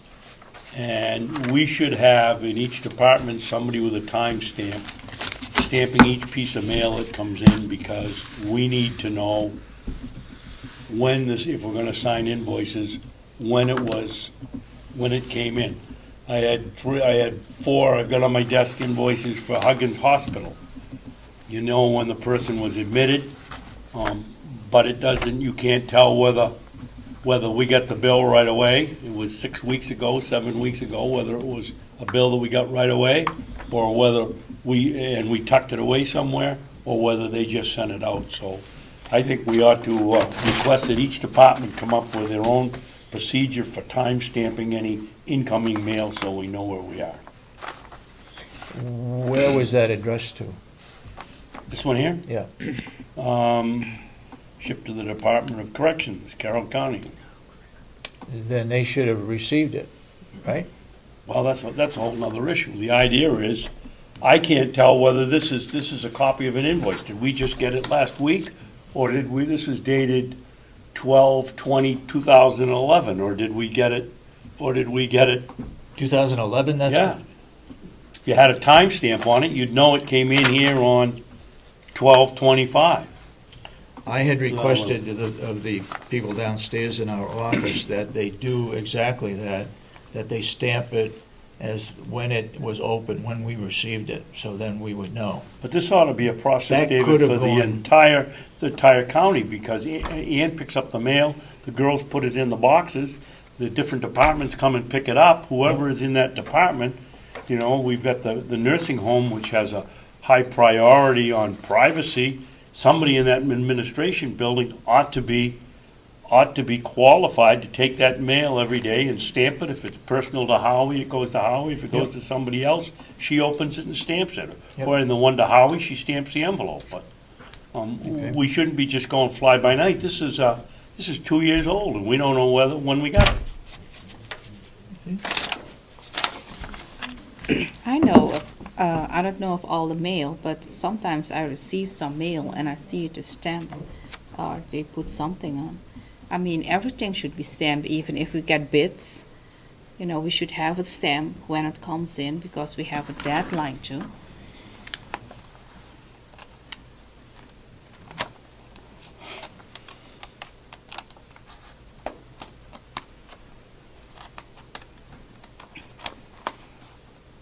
Okay. Well, this is the type of thing that Can I see that? causes us Bill to of take 2.5, 2000. 3 hours when we do the paychecks. If you- 11? The invoices, if you do it right. You gotta chase them down. How you want to handle it? I think that that Winnett ought to send a memo to all the department heads that we want the mail timestamped when they receive. We don't care how they do it, but we want it timestamped. That there should be a policy that each department has a timestamp. Yes. And Yeah. according to county policy, every department that opens their mail has a timestamp, and whomever opens the mail initials and stamps it. Yeah. And that's, we could do that. Sure. How did you end up getting that? Because it's a bill to be paid. Oh. I'm only 2 years old, we don't wanna rush into things. Okay. It's 2011. Signature stamp. I just wanted to know, last week Commissioner Kenney accused the office staff of using your signature stamp and my signature stamp without authorization, and I just want to know if she brought her proof in today. Commissioner Babson, I don't know what you're talking about. I just said that I don't want that my stamp needs to be used. And I think you better go back and watch the film from last week. Then I'm going to watch it. You clearly say that the girls downstairs have been using our stamps without authorization. I don't want to get in an argument, I just want to know if you brought the evidence in today. Well, I saw also in the past that if something needs to be stamped, they just open a drawer and they stamp certain papers. Is that what you're talking about? Not with my stamp. I get called whenever they want to use my stamp. I saw that they open a drawer and they just stamp paper or whatever they need Well, to then be you didn't stamped. know the whole story, and I think you owe them an apology to accuse them of doing something illegal. I know every once in a while, when you're doing the invoices, that you rarely do, the checks get stuck together, so you don't get the underneath page, and once in a while, they'll call up and say, you missed this check, what is it, can I use your stamp? Yes, you can. So they have my permission, the 2 or 3 times that they've used it. They've never done it without my permission. I only Okay. report what I saw there. And I've been here for a few years. That is what I saw. Okay? Okay. Farm budget? Farm budget. I spent a good deal of time the other day with Will, and he's working towards our goal of splitting the farm budget out to a farm budget and a maintenance budget. When you back out the stuff that's really maintenance for the rest of this complex, the farm budget becomes far more realistic. And he'll be coming in to see us about it shortly, Next week, I hope. okay? Also in that same discussion was increasing the use of county land to raise vegetables And as we've already discussed today, the big hang-up here seems to be cooking in preparation before it gets used.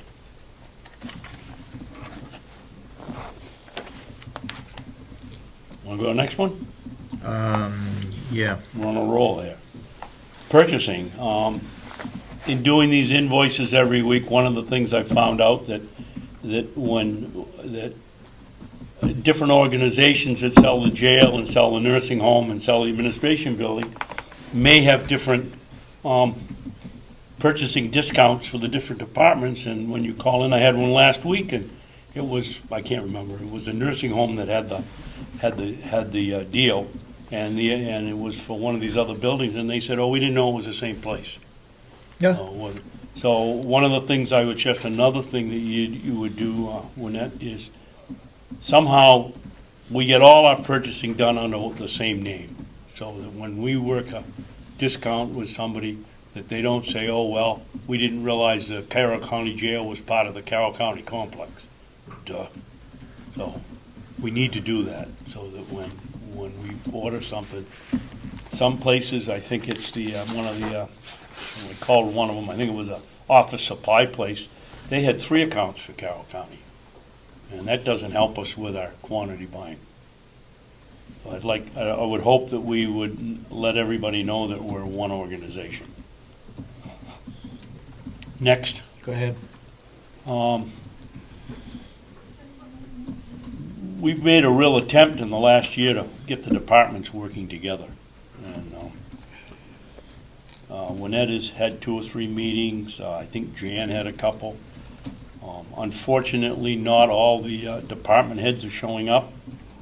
And I think it would be incumbent upon the 3 commissioners to write a letter to the department heads and point out why we're having these meetings, and that we expect everybody to come, or their designated appointee. I don't want to be specific who isn't showing up, but they ought to be. Are you through? Yep. I did talk to one department head that I was informed about that was not attending, didn't feel that it was important. And I think the letter definitely needs to be done. I even asked if that person could appoint another person within that department to come, and the answer was that they're really too busy and can't afford to spend the time at a department head's meeting. So I think a letter to all department heads would be in order.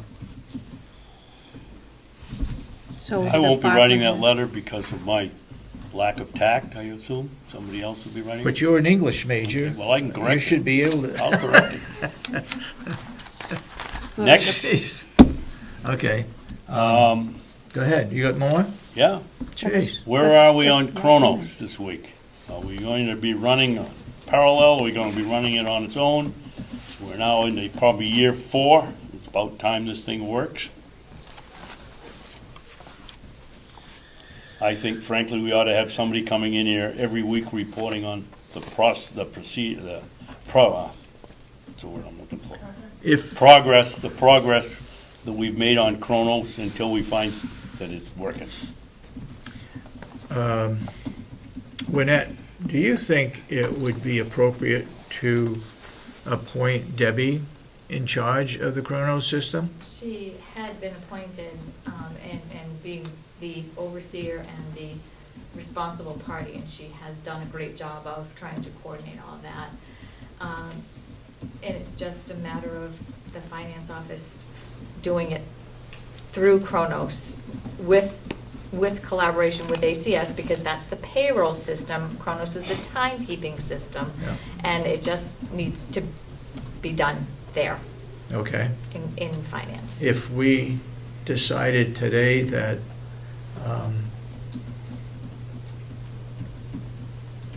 that we would not duplicate efforts that we've been doing all along, do you think that's appropriate? It needs to be done, yes. Okay. What does the board want to do? Do we want to stop the duplication of efforts, Yes. and you want to make a motion? Why do we need a motion? Why don't we just, we're in charge and say, no more parallel runnings of the system. We want Kronos to stand up or on its own 2 feet, our own keyboard, or however it stands up. Okay, I'll do that. Anything else? Yep. Last one. I have a quick question. Winnet just mentioned that Deb has been appointed. I'd just like to know who appointed her. I did. You appointed her to do the whole Kronos? To be in charge because she had the most expertise with it, the most experience. She went through all the training with it with Janice Sullivan. And she knew the most about the system. Her and Kathy are the two people that know the most about it.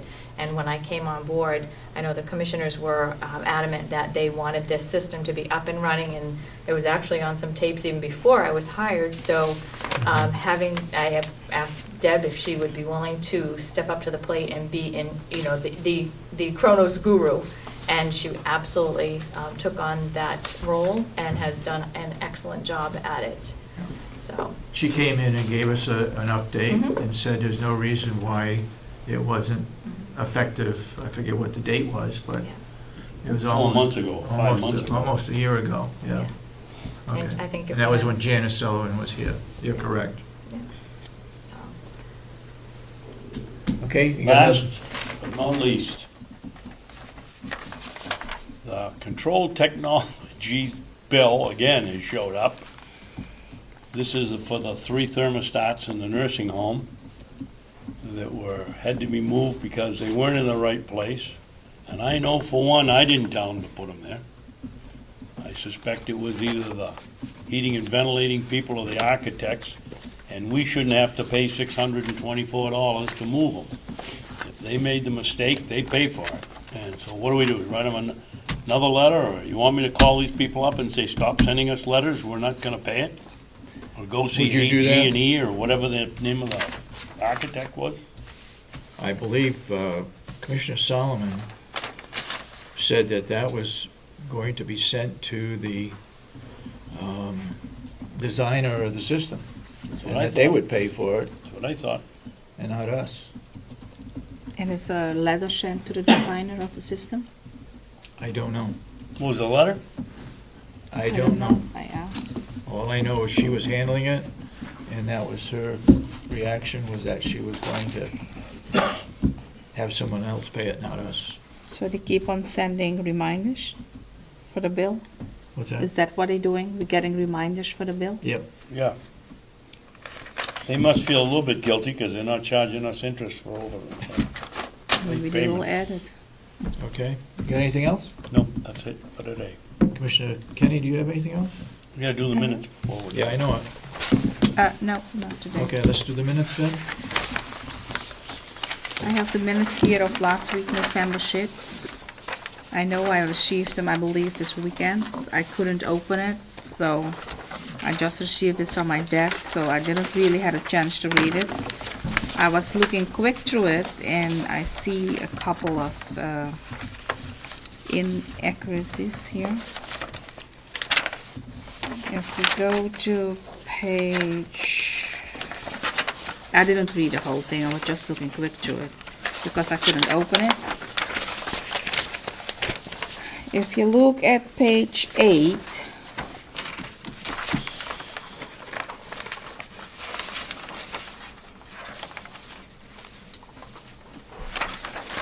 we're talking about, it said Commissioner Kenneth left the complex. I think she's talking about a document needs to be signed. And I don't think we had a document on a Wednesday because I came a couple times in to sign letters here. And I believe it was not ready on that Wednesday. This was a different day. It said Commissioner Kenney had left the complex. It's up at the top here. So that is inaccurate. That the letter to the logger that had damaged the county's property had been It- sent out this week. However, he said it went out with only 2 signatures because Commissioner Kenney had left the complex and was therefore unable to sign the document. and her signature stamp also could not be located. And what's the changes you want to make? Well, the letter was not done on a Wednesday. I believe it was a different day. The letter was done on a Monday because Wendy Scribner was after us to get it done. There's nothing against the law, Commissioner Kenney, that says you have to only come here on Wednesdays. But what I did say was you were called and you said you had just left the Ossipee area and you weren't coming back, and that's how we got into the discussion about what happened to your signature stamp, because they used mine because I couldn't get back, and they used David's because they couldn't get Yeah. back. You know, Well, so I'm what we should- say had I'm left the talking about November 6th, that minutes Commissioner Kenneth left the complex. It said that, well, that's why I was unable to sign, but the letter was not done on Wednesday.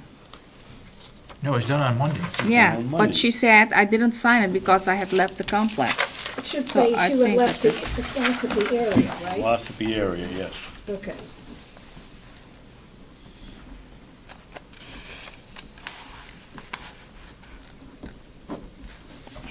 Okay? And it said other also question? here, yeah, down, it said, just next, the second sentence. She said that she destroyed the signature stamp because she doesn't want any unauthorized person to read it. I said it was destroyed. I said it was destroyed. How did it get destroyed if you didn't destroy it? Wait a minute. So you wanted to read, she said it I was said destroyed? it was destroyed, yes, that is what I She said. said that It was, it was destroyed. And if you go down, And you want to cross out the rest of the sentence? no, that's fine, because Okay. I believe I said it. Okay. If What else you got? If you go further, it said Commissioner Kennedy reported that Mr. Groot had requested a county-paid cell phone. I don't think I said that. I believe a bill came through for a cell phone. So I don't know how how she wrote this up, but I think it's inaccurate. And then she also All wrote right, wait a minute, Commissioner. wait a minute. Before you change, what do you want to change it to? I reported about, there was no request. I reported about a cell phone bill. What do you want the sentence She to didn't say? have requested a county-paid cell phone. I don't think that she requested Well, that. what do you want Okay. the sentence to say? Commissioner That she Kenney reported reported that Mrs. Mr. DeGroot Groot had a county-paid cell phone bill. I didn't say that. Yes, you did. And you also said That she that Jan requested never a had count, one. that she requested a county pay, I said the bill. She requested the bill to be paid. How do you want it written? That Commissioner Kennedy reported Mr. Groot submitted a cell phone bill. Had submitted a cell phone bill?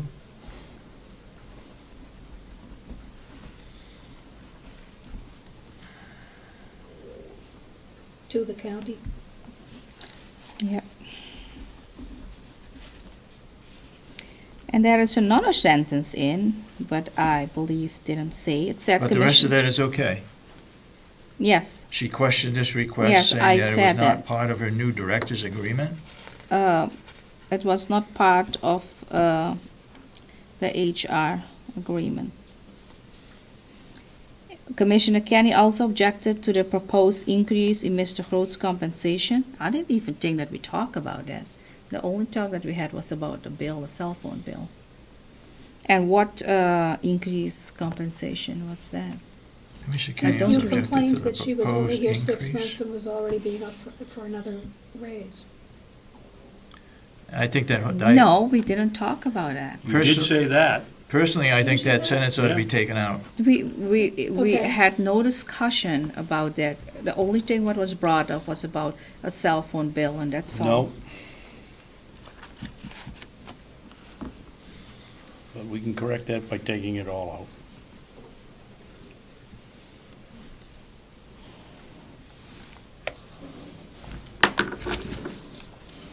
Are there any corrections by the two commissioners? And I have to say, it's not a correction, What would you like to take out? What are you talking about taking out of that paragraph? from Commissioner Kenney Kenney objected has to a- the proposed increase in Mr. right through to the in end of the Mr. Road sentence. Take it all out? compensation, Okay. nobody All? talk about it. Yes, that sentence, nobody talk Well, about no, it. wait a minute, do we want just the sentence out or the rest of the paragraph? We want the rest of the paragraph. Okay. So it should read, No, Commissioner well- Kenney reported that Mr. Groot had submitted a county cell phone bill. She questioned this request, saying that it was not part of a new director's agreement.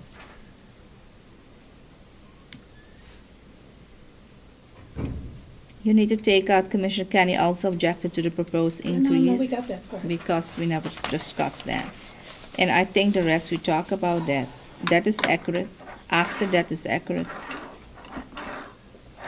We're taking out everything from Commissioner Kenney also objected, the rest of that paragraph. The whole thing? The whole Because thing. I think we talk about that. That is accurate. What is not accurate is that sentence, Commissioner Kenney also. But the rest, I think we talk about that. Well, I did say, Commissioner, that the previous director, I believe that Yes. paid cell phone. That Leave is- that in if you want, I don't. Yeah, that's accurate. We talk about that. We didn't discuss that sentence there. All right. The only So The only thing what I so brought we're up just is taking there out was the one a cell sentence phone now? bill, that's all. Other corrections by the commissioners, I have to say, I couldn't open the minutes. I know I did receive it. So the only page what I actually read, what I just read was page 8. So I have to see if my name is somewhere else.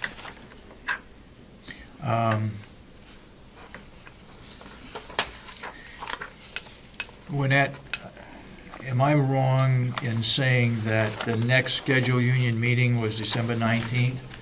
That's the 19th of November, isn't it? Yes, So it's not December, it's November. November. All right, so make that correction. Yep. What page is that to? Bottom of page 8. 8? Instead of December 19th, it's November 19th. November 19th, okay. Oh, yeah.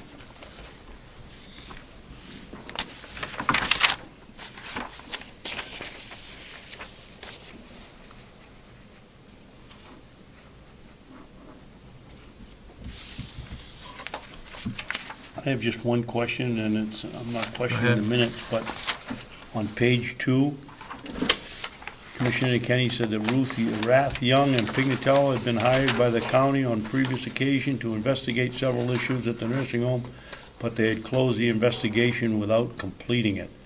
Is that an accurate statement? And if so, what investigations, this is not the minutes, but what Well- investigations didn't they complete? Yeah, I make a comment about that, and I believe there was a grievance filed, and they didn't investigate all of the issues, what the grievance was about.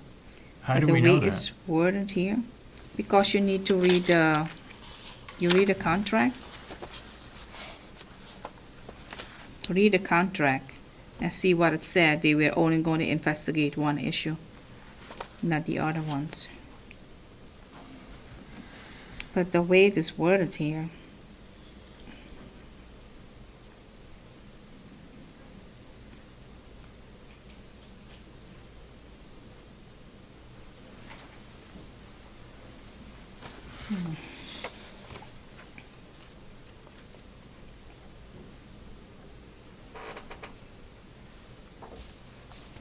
I think it should be period after home and take out, but they closed the investigation without completing it.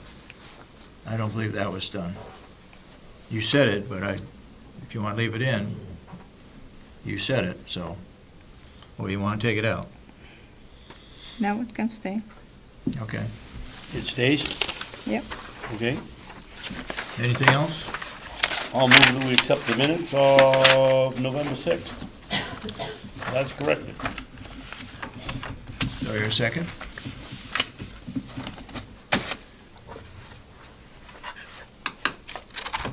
Well, there's only two yet, one of them's gonna second it.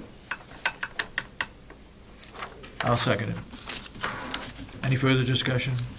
All those in support of the motion say aye. Aye. Aye. Aye. Those opposed, nay. All right, it's unanimous, so voted.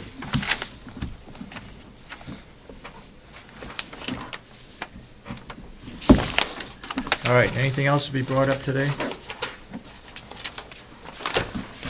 Because our budget figures are all in from all the department heads, do we want to take a day and meet and go over that budget totally? Yes. I know I'm planning on being here on Friday. We have a trail meeting set up at the county. Could we meet after that on Friday to go over the total budget and make some adjustments? Let's call them Fine with me. adjustments. How about you, Commissioner Kenney? This Friday? Yeah. I'm not sure. I think I have a couple appointments. If I can reschedule my appointments, then I can attend. What day would be a good day with you, Commissioner Kennedy? We gotta get this done. I'd like to know what is the time on Friday, so I can see. It would be probably 11 o'clock, 11 to 12, somewhere in Okay. there. 11 to Just 12, check it out. 12 o'clock.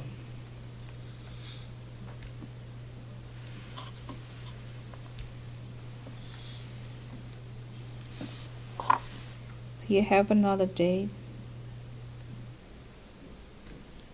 Is Monday okay?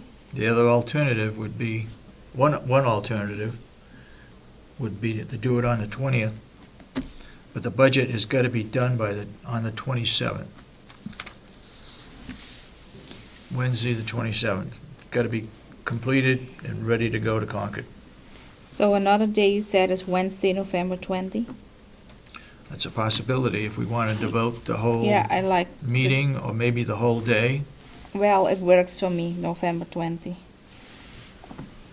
Yes? As a reminder, and also for the public, that the email that I sent out was for the 20th to be that grievance hearing at 8:30 in the morning, so that after we're done that, then the public can come in and cameras can be set up and so forth.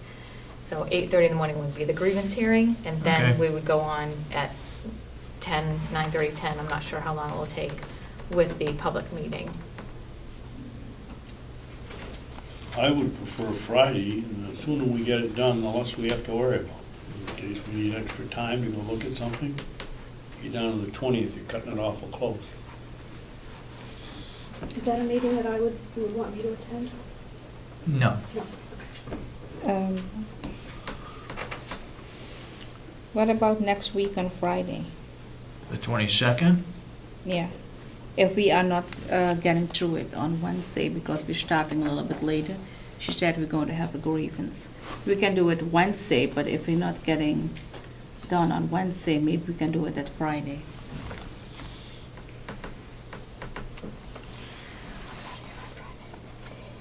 If we set it for the 15th at 11 o'clock,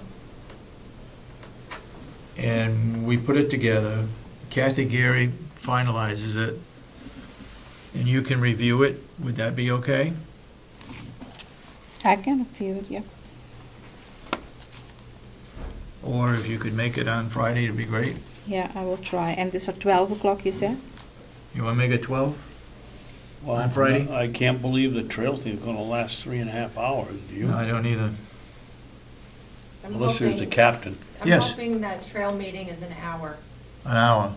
Yep. So. Starting at 9? Yep. Let's cut a little mustard and make it 10:30. 10:30?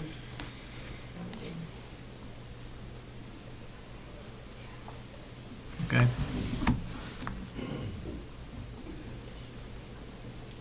Which I think the commissioners that can make it need to look at the figure that we're gonna put in for non-union employees and any department heads that anyone thinks they deserve a raise.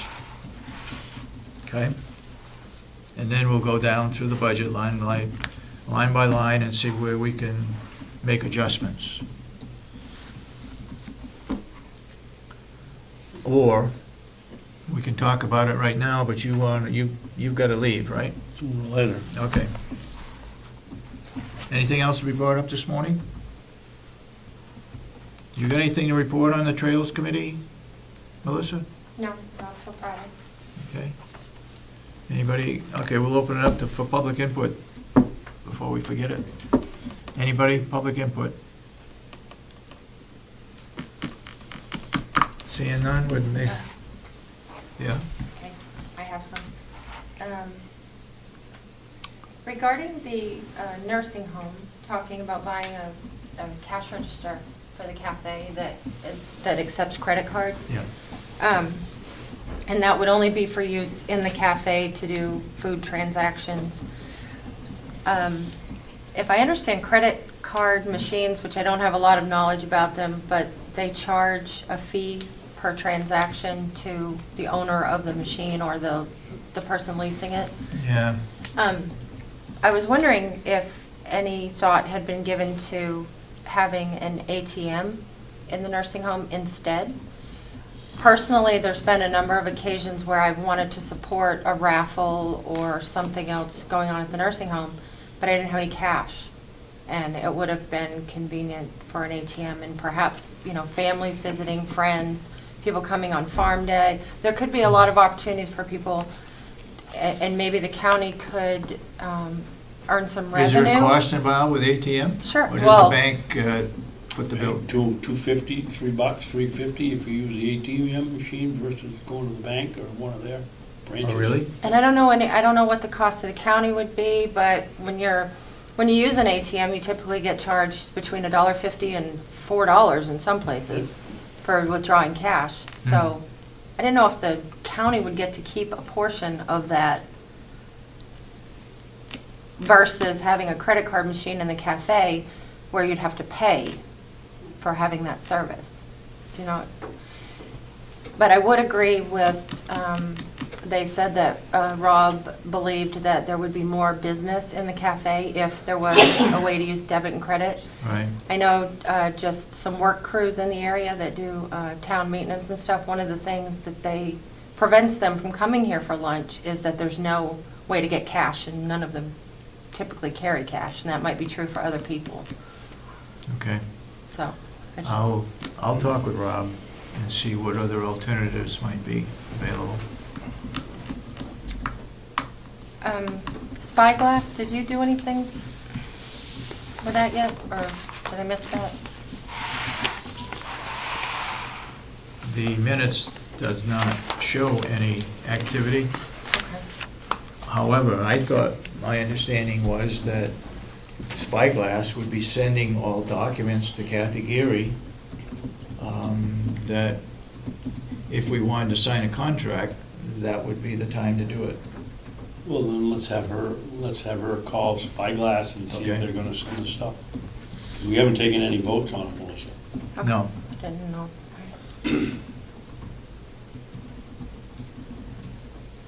Okay. Anything else?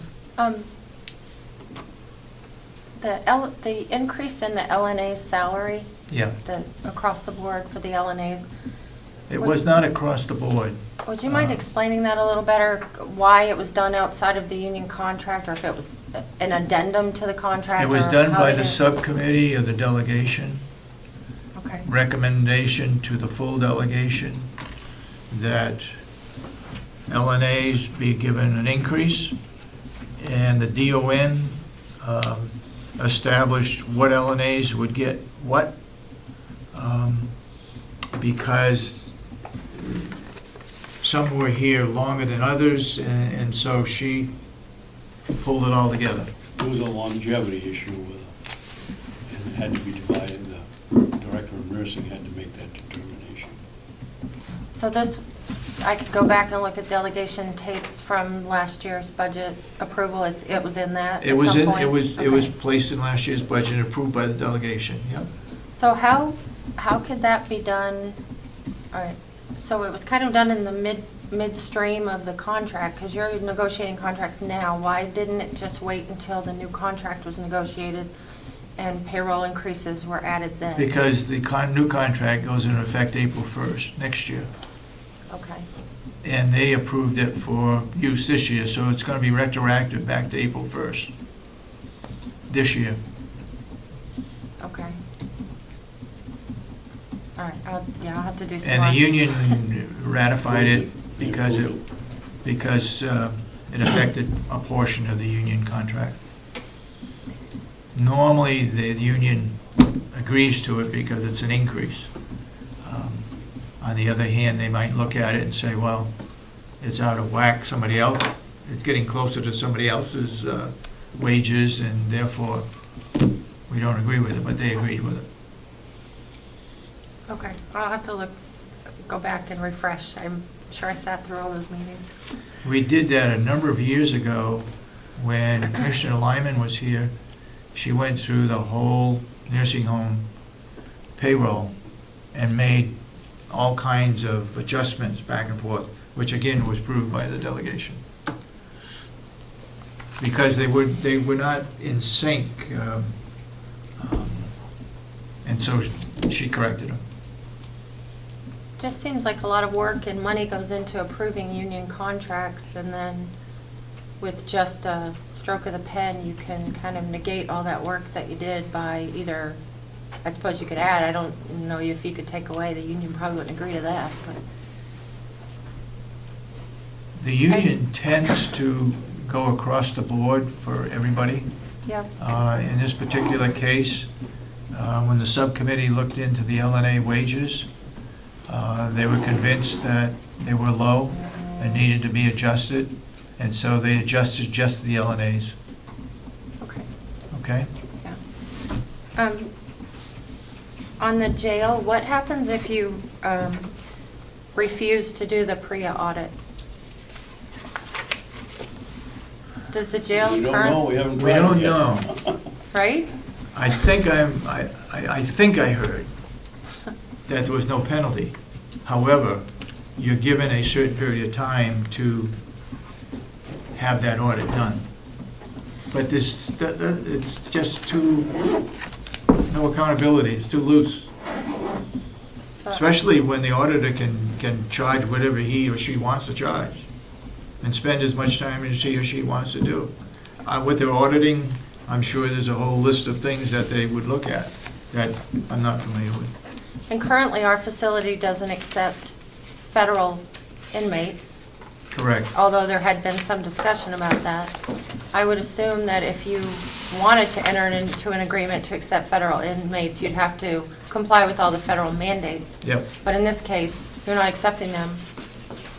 There's no penalty, so There's why would we pay for it? It's a law. It's,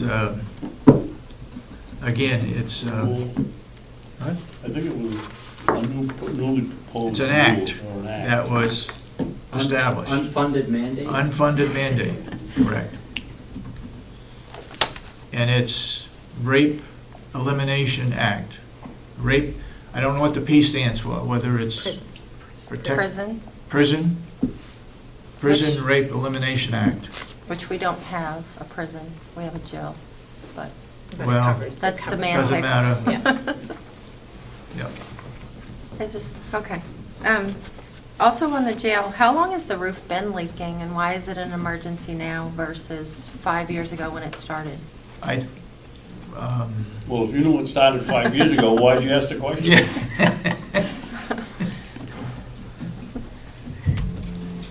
The emergency right now is you want to get it done before winter. But it was Okay. leaking for 5 years.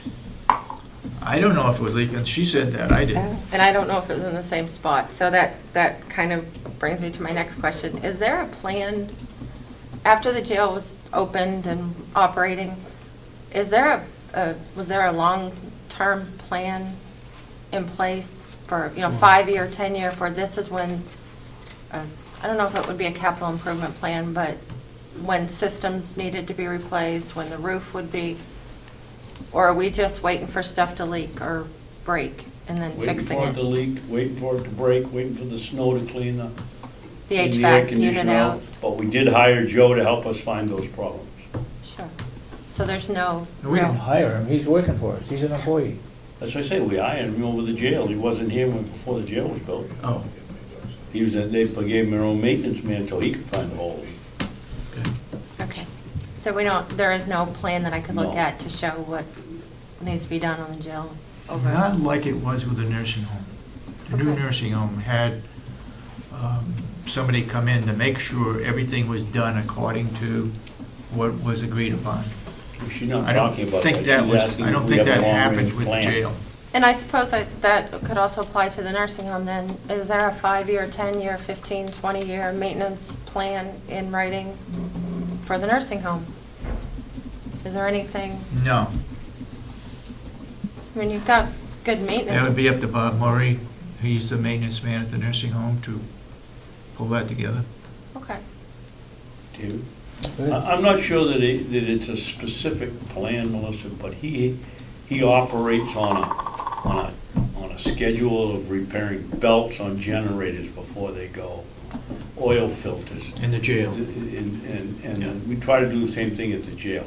Yep. As far as leaking on the roof, do we have a plan in place to fix it, or did we know? First of all, a 10-year-old building shouldn't have the wall falling in, it shouldn't have the cracks in the floor, it shouldn't have the leaks, it shouldn't have the snow coming off, knocking out the air conditioner. No, we do not have one of those plans. It's just the personnel we've hired at the nursing homes, his approach to things is prevention. But eventually all systems wear out, and as a taxpayer, or, looking into the future, at the money part of that is when would we anticipate replacing that generator or that air conditioner or that roof, and not waiting until it's broken. And lastly, I just... The generators are on a maintenance contract. Okay. And lastly, it seemed that you agreed that the Kronos would no longer, the payroll was no longer going to be duplicated, but I didn't hear a vote. Is that a vote matter, or are you just... No, it's going to be a directive. Okay. Well, for that directive, I'd like to say thank you. Thank you. That's it. All right. Yes, sir. How you doing today? I've been holding out on you. I've had all kinds of opportunities to speak before, public comment, and, I've just been holding out. Okay, go ahead. Our current situation with our federal government today is sort of inverted from what it was intended. And it seems to reflect here even in the county business.